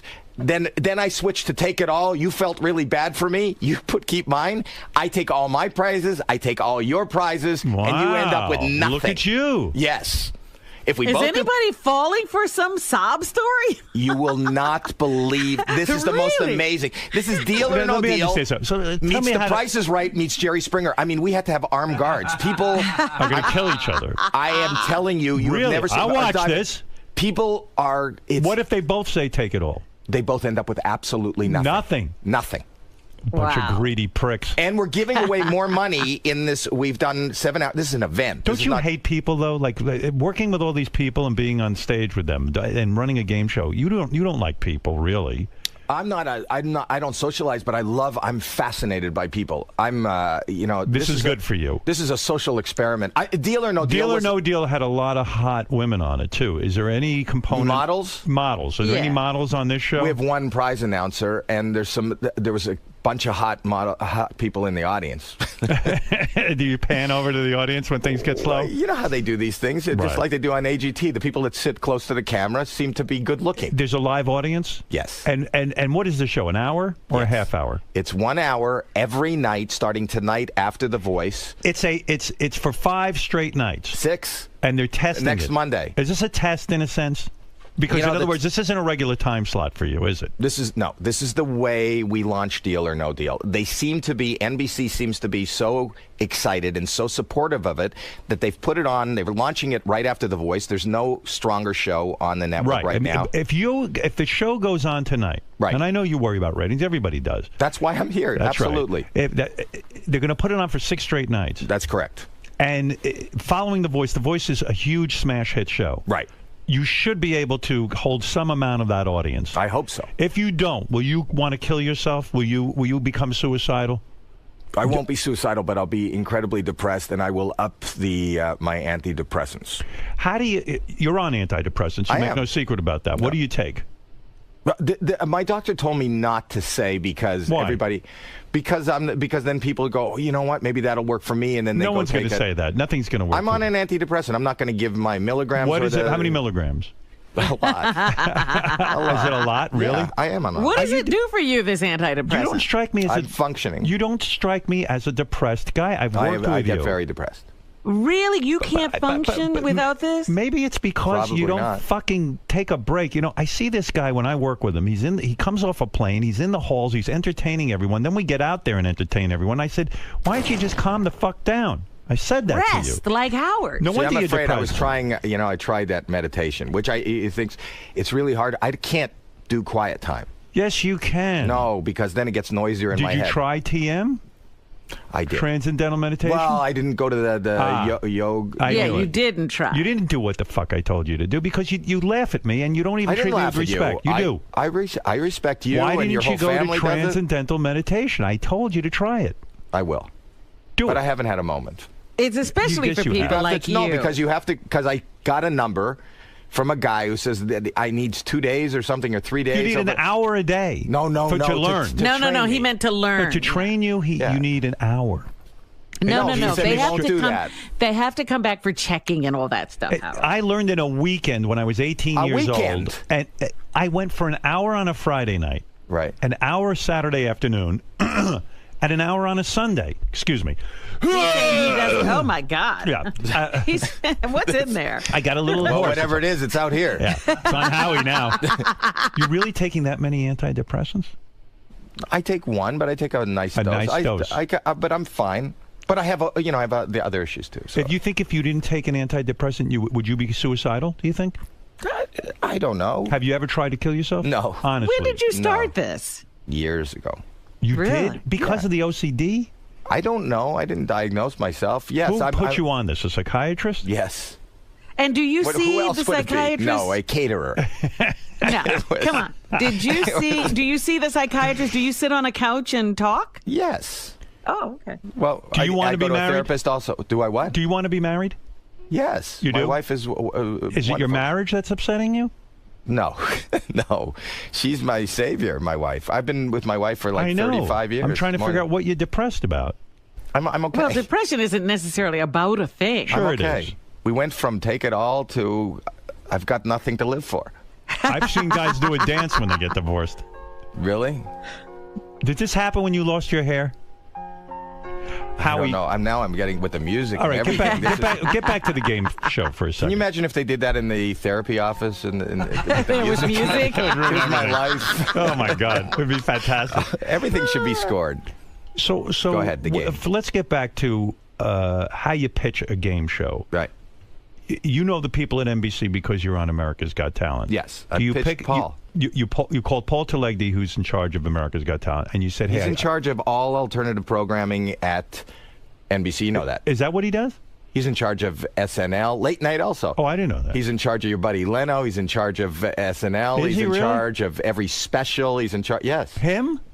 You know that. Okay. So you I really didn't know what anyone over there does, and I don't want to know.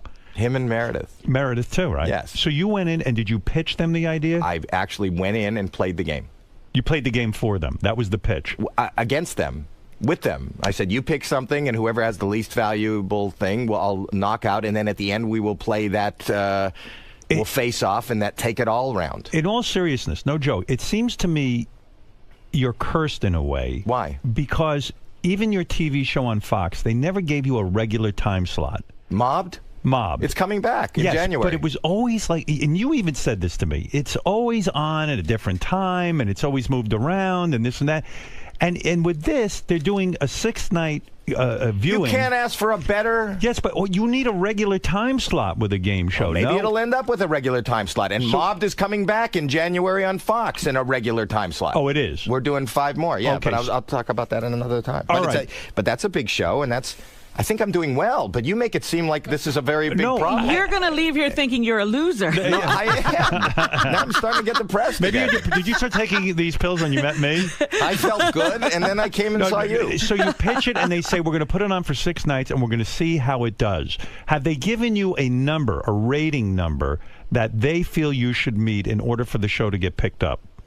Have they said no. No. No, but you know, I think it's What pretty will you, clear. What is clear though? What, if you maintain the same audience as The Voice, you're clearly a huge I would success. hope. I would like to maintain at least 60% of whatever the Voice. If you do that, it's a smash hit, right? I'd just be thrilled. You know, I don't know. I don't know what they're calling a smash hit. But Don't you think you're depressed because this business is so difficult? You're at the mercy of this audience. You created this game show in your head. You put all this work into it, and now your whole ego is involved in it. In a way, you only get so many shots. I came here to promote a show, and you're talking me into leaving the business. You think that business is the bane of my What is depression. going on with America's Got Talent? Now, I admittedly, I had a problem deciding. A part of my problem was just my schedule. You know me, I'm always tired. Right. But and it's also the opposite of doing morning radio. You're on at night a lot. Right. and the traveling and everything gets to me. I know it's hell. Okay. I don't know how you do it. You're well, amazing. I know. Listen, Howie used to turn to me during the show. Goes, "Can you believe they're calling this work?" And he's right. It's hardly work.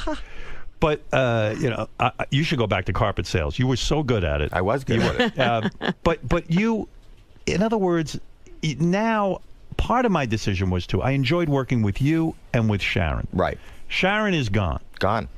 And to me, she was great in that role. You know, I felt she was motherly. We were a great team. Well, I feel we were. We were. And now I feel as if you're leaving because I don't hear that you're coming back, and I don't hear that Sharon's coming back. But you didn't hear I'm leaving. No, I don't know what you do. What the fuck is the problem with you? There's no problem with me. What's going on? Give me the scoop. The truth. Here it is. Okay. I don't know. What do you mean you don't know? I don't know. That's the absolute. No wonder truth. you're depressed. No, I'm not. I'll be honest. You want me to be totally candid? Let with me you? know what's Please. going on. They haven't asked yet. Did you? Now you meet with these people regularly with your new game show. But I don't talk. I don't say. So here's the truth of how it goes. All right. Howard, they pursued you very diligently last year. Yes.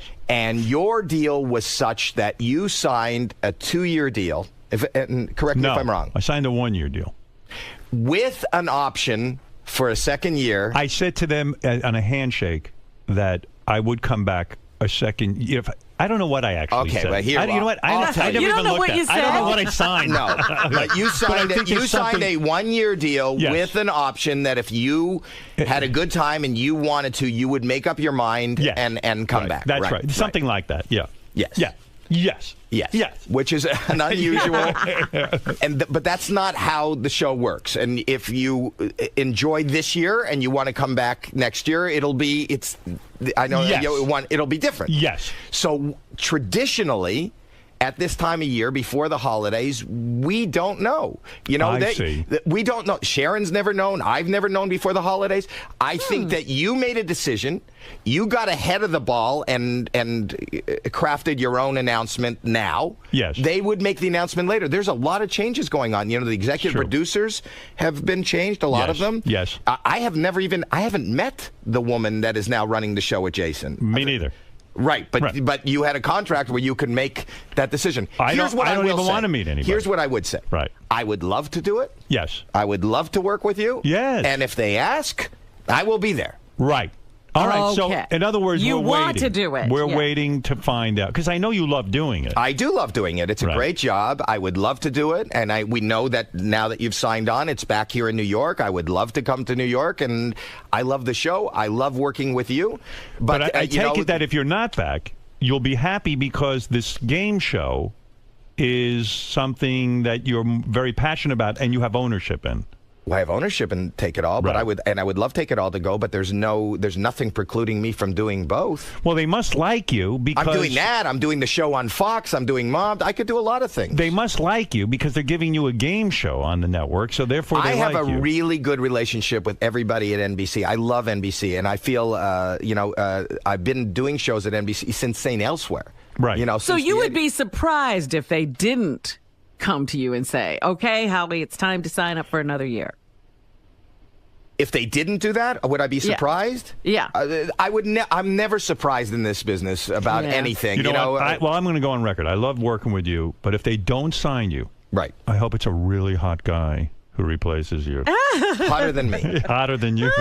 That's impossible. And somebody who's not so depressed. Yeah. And no depressed people. Somebody with luscious hair and no antidepressants. And somebody who's quiet. When they're in the next room. A quiet person. If I'm taking a nap, someone who respects that. Yes. I feel you'll be back.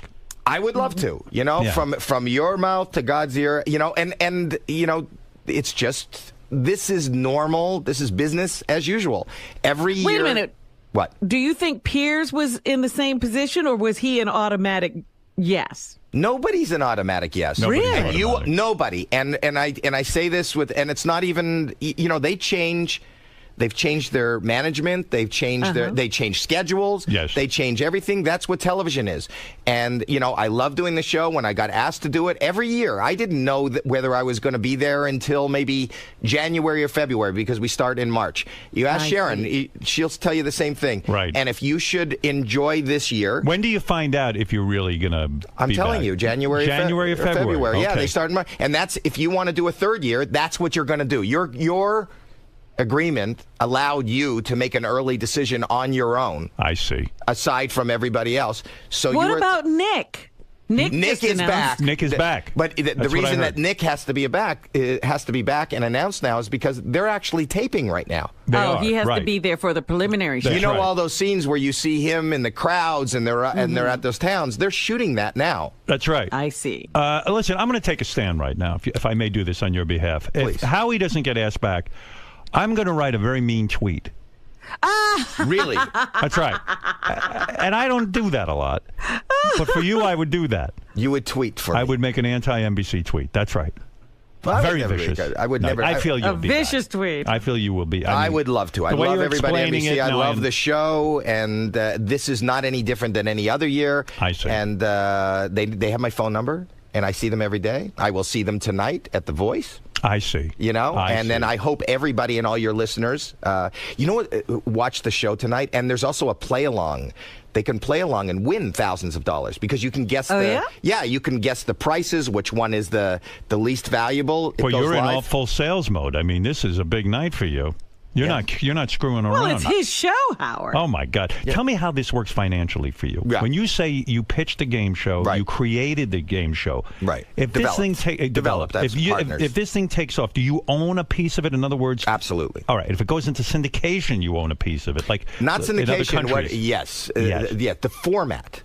So we're already doing that. So if you have a game like, I didn't own Deal or No Deal, but if you had a game like Deal or No Deal, you know that it was played in different languages in different countries. Right. Howie. You know, Simon Cowell made, I think his biggest fortune might be coming from, besides music, it might be coming from AGT, which is, you know, Britain's Got Talent and Canada's Got Talent. He owns that. He owns that format. Look at Merv Griffin. He built a whole empire on owning Hollywood. What is that stupid game Wheel show? of Fortune, Jeopardy. Wheel of Fortune and Jeopardy. Yeah. Should I create a game show? Is that what you're saying to me? That, in other words, this could be very big. Why aren't you thinking up games? What is the upside? Put it to me in terms of something we can understand. Let's say this thing takes off. Well, let's say it turns into Let's Make a Deal.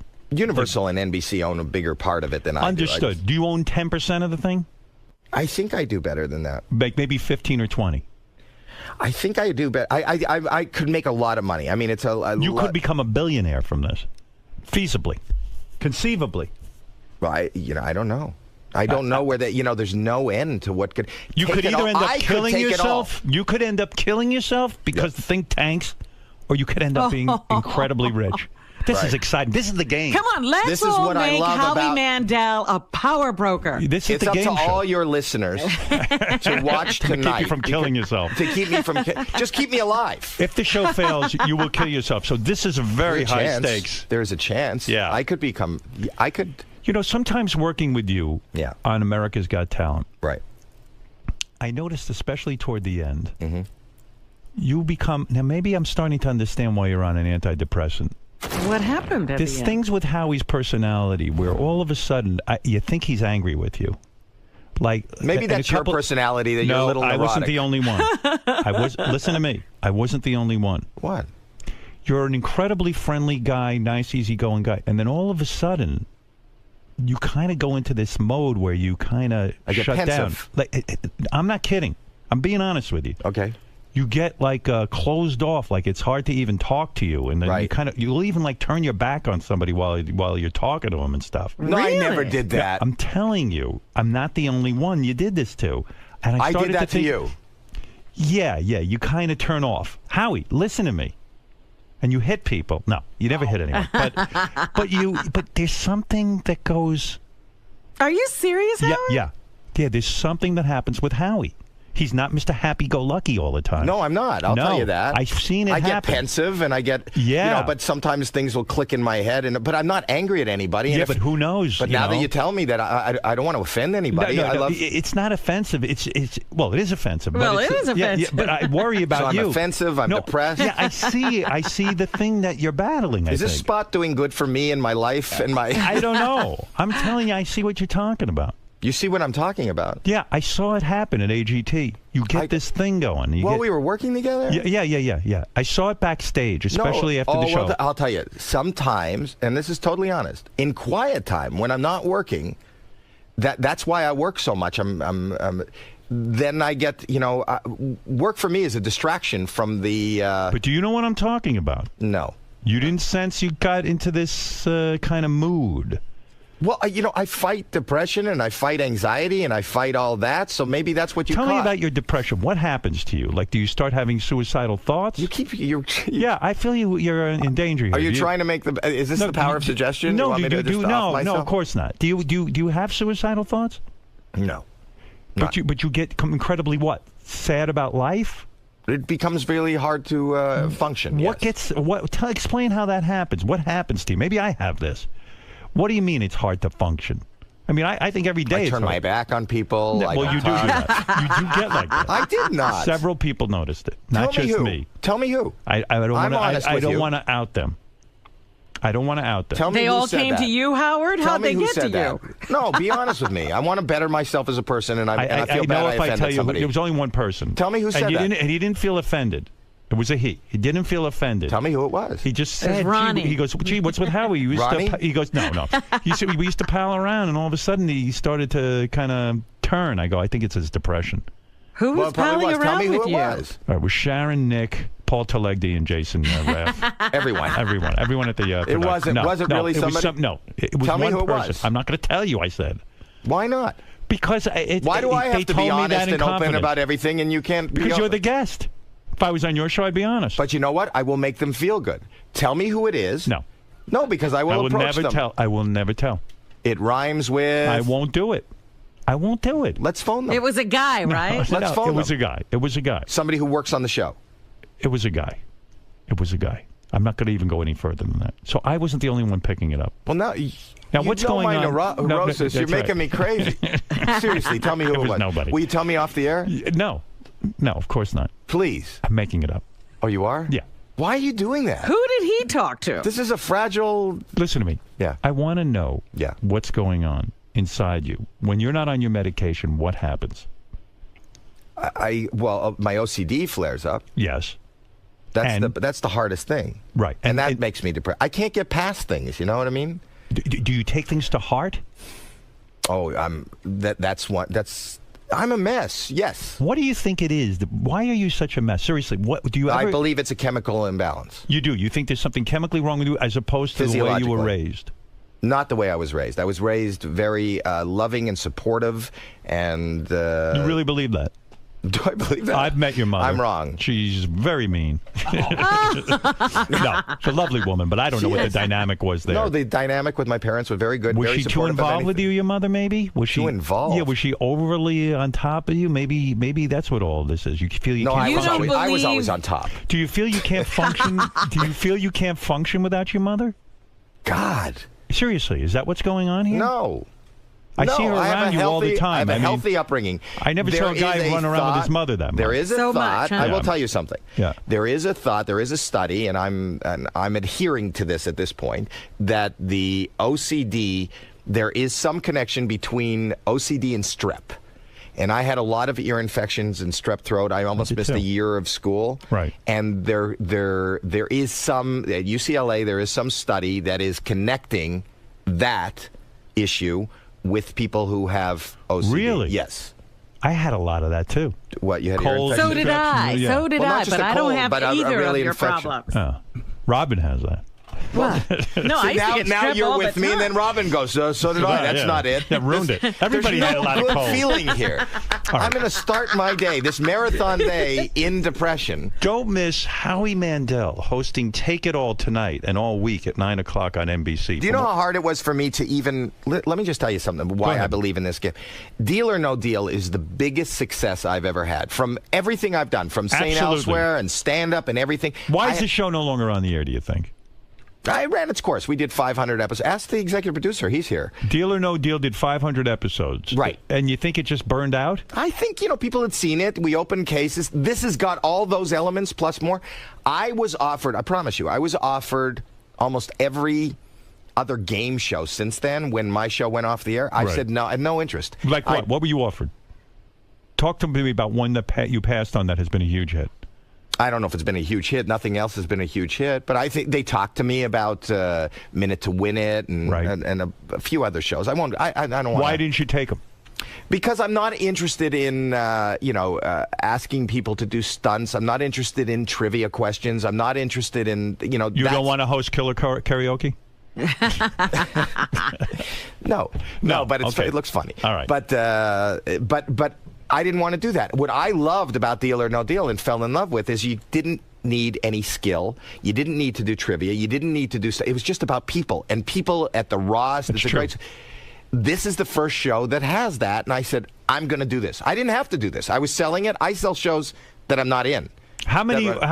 You must be doing incredibly well with all these shows. Yeah, now that I'm thinking about it, what is your net worth? Seriously, are you worth over $100 million? I don't know. You are. I just realized it. You just realized. He's Sharon's neighbor. He must have a nice house. Yeah, I do have a nice house. How many homes do you own? I've a few. Do you really? Yeah. How many do you own? 3? No. 5? No. More? Who needs 5 houses? Howie does. How do you? I'm fascinated. Do you really own more than 5 homes? Yes. How do you run those? Do you rent them out as investment? No, you own them. Yeah. And do you live These are in for all? you. Do you live in all of them? In other words, do you go, hey, there's my Vegas home, and I'll go in when I'm in I don't have a Vegas home. Where are your homes? In California, obviously. I have in California and Toronto. How many? Just between California and Toronto, you own over 5 homes. Well, I have, people live in them. Oh, your family. Oh, you're lives in putting them. up other people. Well, So, in other words, you buy a house and you say, Mom, go live in this house, and you keep it as an investment. Is that the plan? I do that. I like it. And I have, but places for me to go and live in too. But why in California do you need multiple homes to live? In other words, one at the beach, and then you have one at in L.A. Yeah, isn't that crazy? No, Howard? that makes sense. Howard, no, you that got makes one sense. in the Hamptons? Well, I You have got 2 one- homes. I don't have 10 fucking homes. I have 2 homes. Okay, and then I have a home. I do this when my kids go to college. I buy a home there, and then it's like a business because instead of her living in a dorm, I rent out the rooms. And then at the end of her college education, I could sell the home, and then she gets a free education, and I've made some. Do they always make money, these homes? Yeah. They do? Yeah, real estate. Are you a genius at picking these places? Because a lot of places don't go up. My wife in is actually is the brains behind the real estate. Gee, that's very smart. So the kids live in that apartment for 4 years. House. In the house. Mm-hmm. Have roommates. Aren't you nervous that the kids are going to fuck the house up? What can they do? Didn't your son recently rent out the home you live in for for a party or something? No, he said he was having a party, and I said, great. I've told this story. I said, you can have a party. He lives in Malibu. Right. And then I get a call, I think it was from P. Diddy's company. Right. Saying, we'd like to rent out your house for a location shoot for a video. And I said, well, I don't do this, number one. And how did you get my number? I don't know if it was his company or somebody affiliated with him. And they go, well, we saw it online. And I go, what do you mean you saw it online? And they said, well, we saw 𝗧𝗵𝗲. That's your son? No, that's another rapper. We saw the video and we liked the location. And I said, what is 𝗧𝗵𝗲 and what is this? And if you go to YouTube and you look at 𝗧𝗵𝗲's Burning Up, That's my house. And if you go and you look at this video, there's like 500 people in my backyard, in the pool. My son is dancing. My God. My daughter, who was supposed to be off at college, is dancing with a No, but you say it like you're proud. No, I'm not proud. I mean, that's here's terrible... here's why I was proud. I got so angry with him. He rented the house. He made like 20,000. Yeah, I think he got he made some money. I don't know what he. Oh my God! He rented out my house. But you were proud of him for doing this? No, he just makes me. Listen, he got reprimanded. But it makes me laugh. He's always Alex is always in a predicament. My son is always scheming. But he's always involving you. I mean, it does. Yeah. It does involve me. Do you let him? It's not that funny, but it is in a way. Howie, do you let him keep the money, or do you say, son, this is my money. It's my house. You're not supposed to be doing this. You take this money. He kept. You let him keep it. He kept it. Oh, what kind of punishment is that? Shouldn't your son be nervous that something bad is going to happen to the house, and that he should be afraid of you a little bit? He doesn't think about consequences, and that's why he's able to do all these great things. He's always got schemes happening. It's Alex Mandel, at Alex Mandel, if you want to follow him on Twitter. I think he also does these. If you come back to America's Got Talent, will you continue to give out your Twitter? You hear that people don't like it. I think they do like it. You do? At Howie Mandel. No, I think they do like it. Why is that so important to you? Listen, it's very funny that you should, berate me about it. Yet. I admitted this to Steve-O. I said, I get caught up in it. When Howie has his Twitter out, I always say to him during the taping, what are the people saying? Exactly. I do. And here's what Steve-O's wrong about. As a judge, I'm doing more of my job than just sitting there and watching and you will admit this, how many times have we watched an act, specifically music, more than anything, and then gone home, and it has sounded so different on the television? You're right. And ultimately, America's going to vote. So for me to be connected with people and to know how this sounds, to know if they're enjoying it, to get an overall feeling, not only I'm judging first and foremost on my own personal instincts and what I think, how I think somebody's coming across. Right. But I also want to know how it's coming across to America.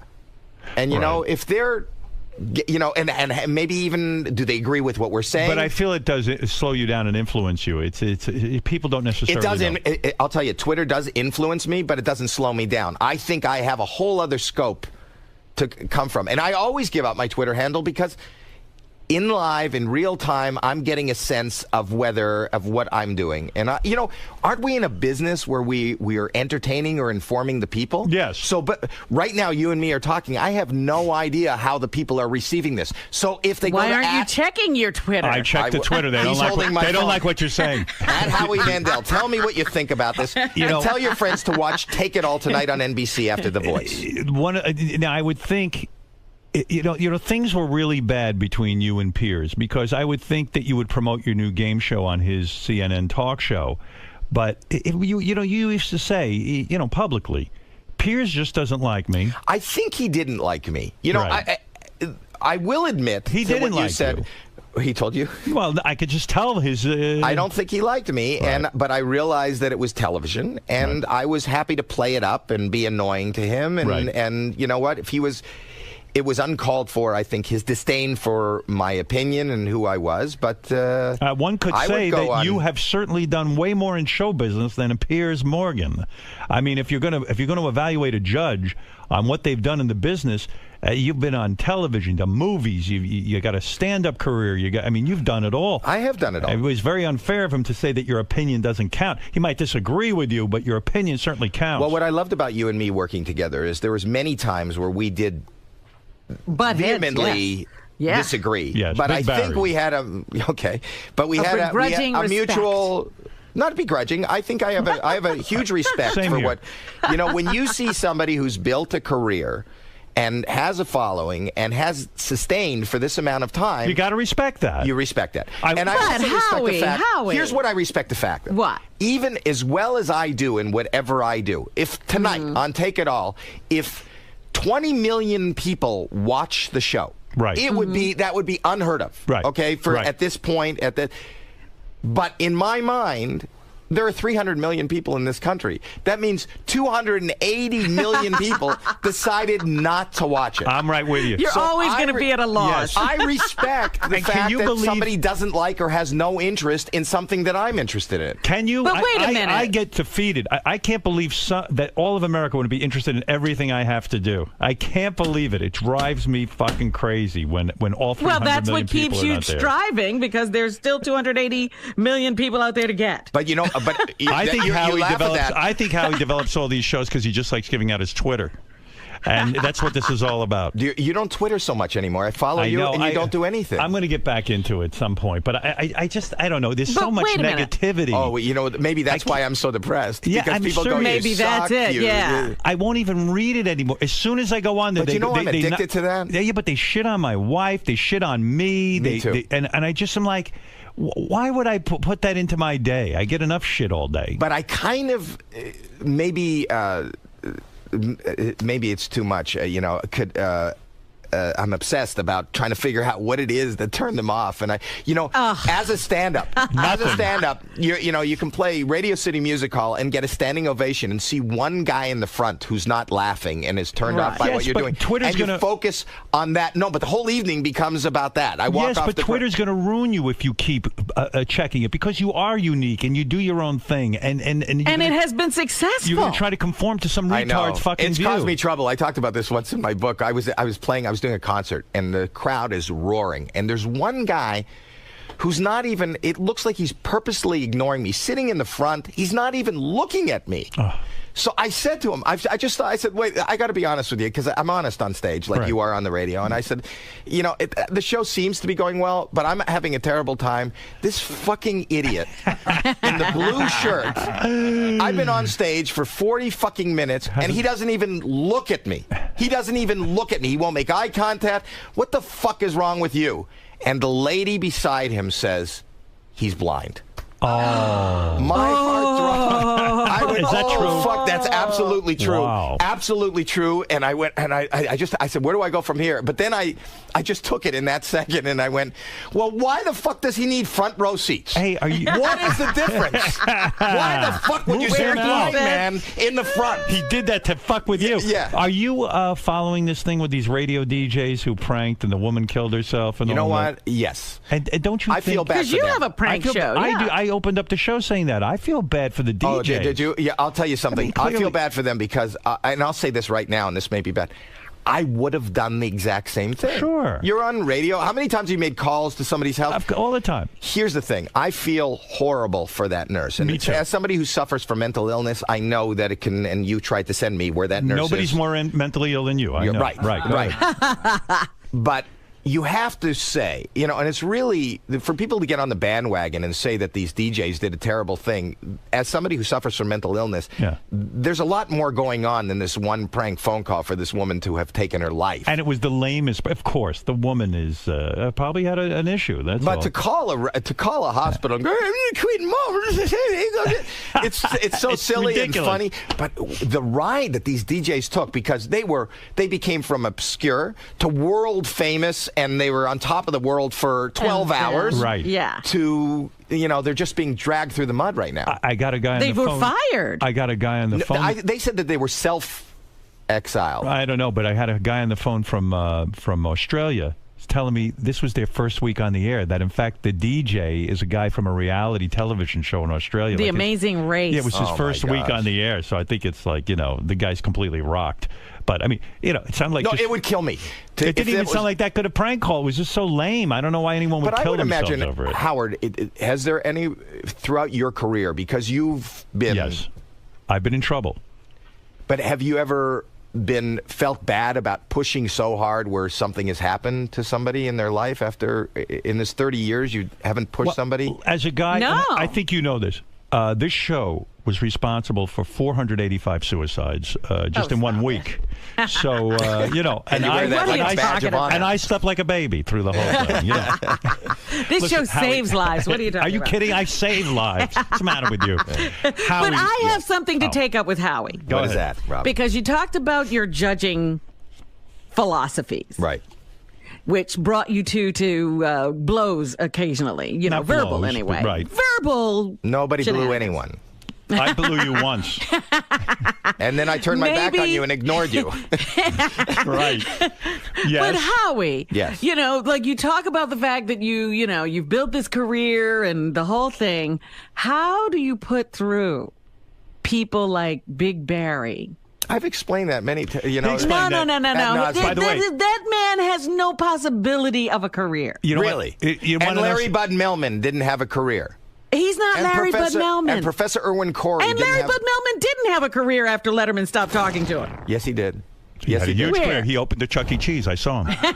Hey, by the way, we went out to eat Saturday night with my wife, and this guy, one of the waiters, I'm walking out, he says to me, "Howard, you want this?" It's this little wooden coin. It had Big Barry's face on it. He used to be a waiter at one of Big Barry's restaurants, and like I don't even know how this waiter. He couldn't have known I was coming. You know what I mean? It was like Right. he's walking around He with just a Big Barry coin. And Robin says he's not a star. Wait a minute. Look, Howard, I think I saw that what you You know, gonna do here's the thing. guy Here's the thing. begging on the street. Well, here's the thing. doing very well. Robin, the fact that here we are almost a year later and you remember Big Barry. And The only guy I remember. Right, and you can't remember somebody who had a nice voice, that girl with the red hair that was singing with the guy that you were trying to get together that you wanted him to Right, I don't know right, later. right, What's her name? I don't know. That's what I'm saying. That's marketability. That's something electric. And after Howie- you got Big Barry, you don't know what to expect. Yes. I Howard don't know was what you really just said. looking for a superstar. I wanted the and I don't comedian. know what you're looking for. I wanted You know, Tom here's what Carter I'm to looking win. for. America makes the superstar. It's like saying we're going to make a viral video. How do you make a viral video? Videos go viral. If I want to go see them again, if I would pay to see them, if I would laugh at them, if I enjoy the show, that's what I can do. You look at all these shows on American Idol. How many superstars have they made with all the people that have passed through? They've made three- a few. A Three? few. At least five. Three? Five. Oh, man, In 12 maybe years? five. Five? Yeah, I'll name them. Okay. Carrie Underwood, Kelly Clarkson, Jennifer Hudson. Daughtry. Jennifer Hudson was made by the movie. She just Yeah, happened to but- be on. But she still showed up on American Idol first. They would never have seen her. That's right. Okay. Who cares? Who knows what we're even talking about? Right. All right, Howie, listen. Yeah. I'm wishing you tremendous Are you luck. going to watch it?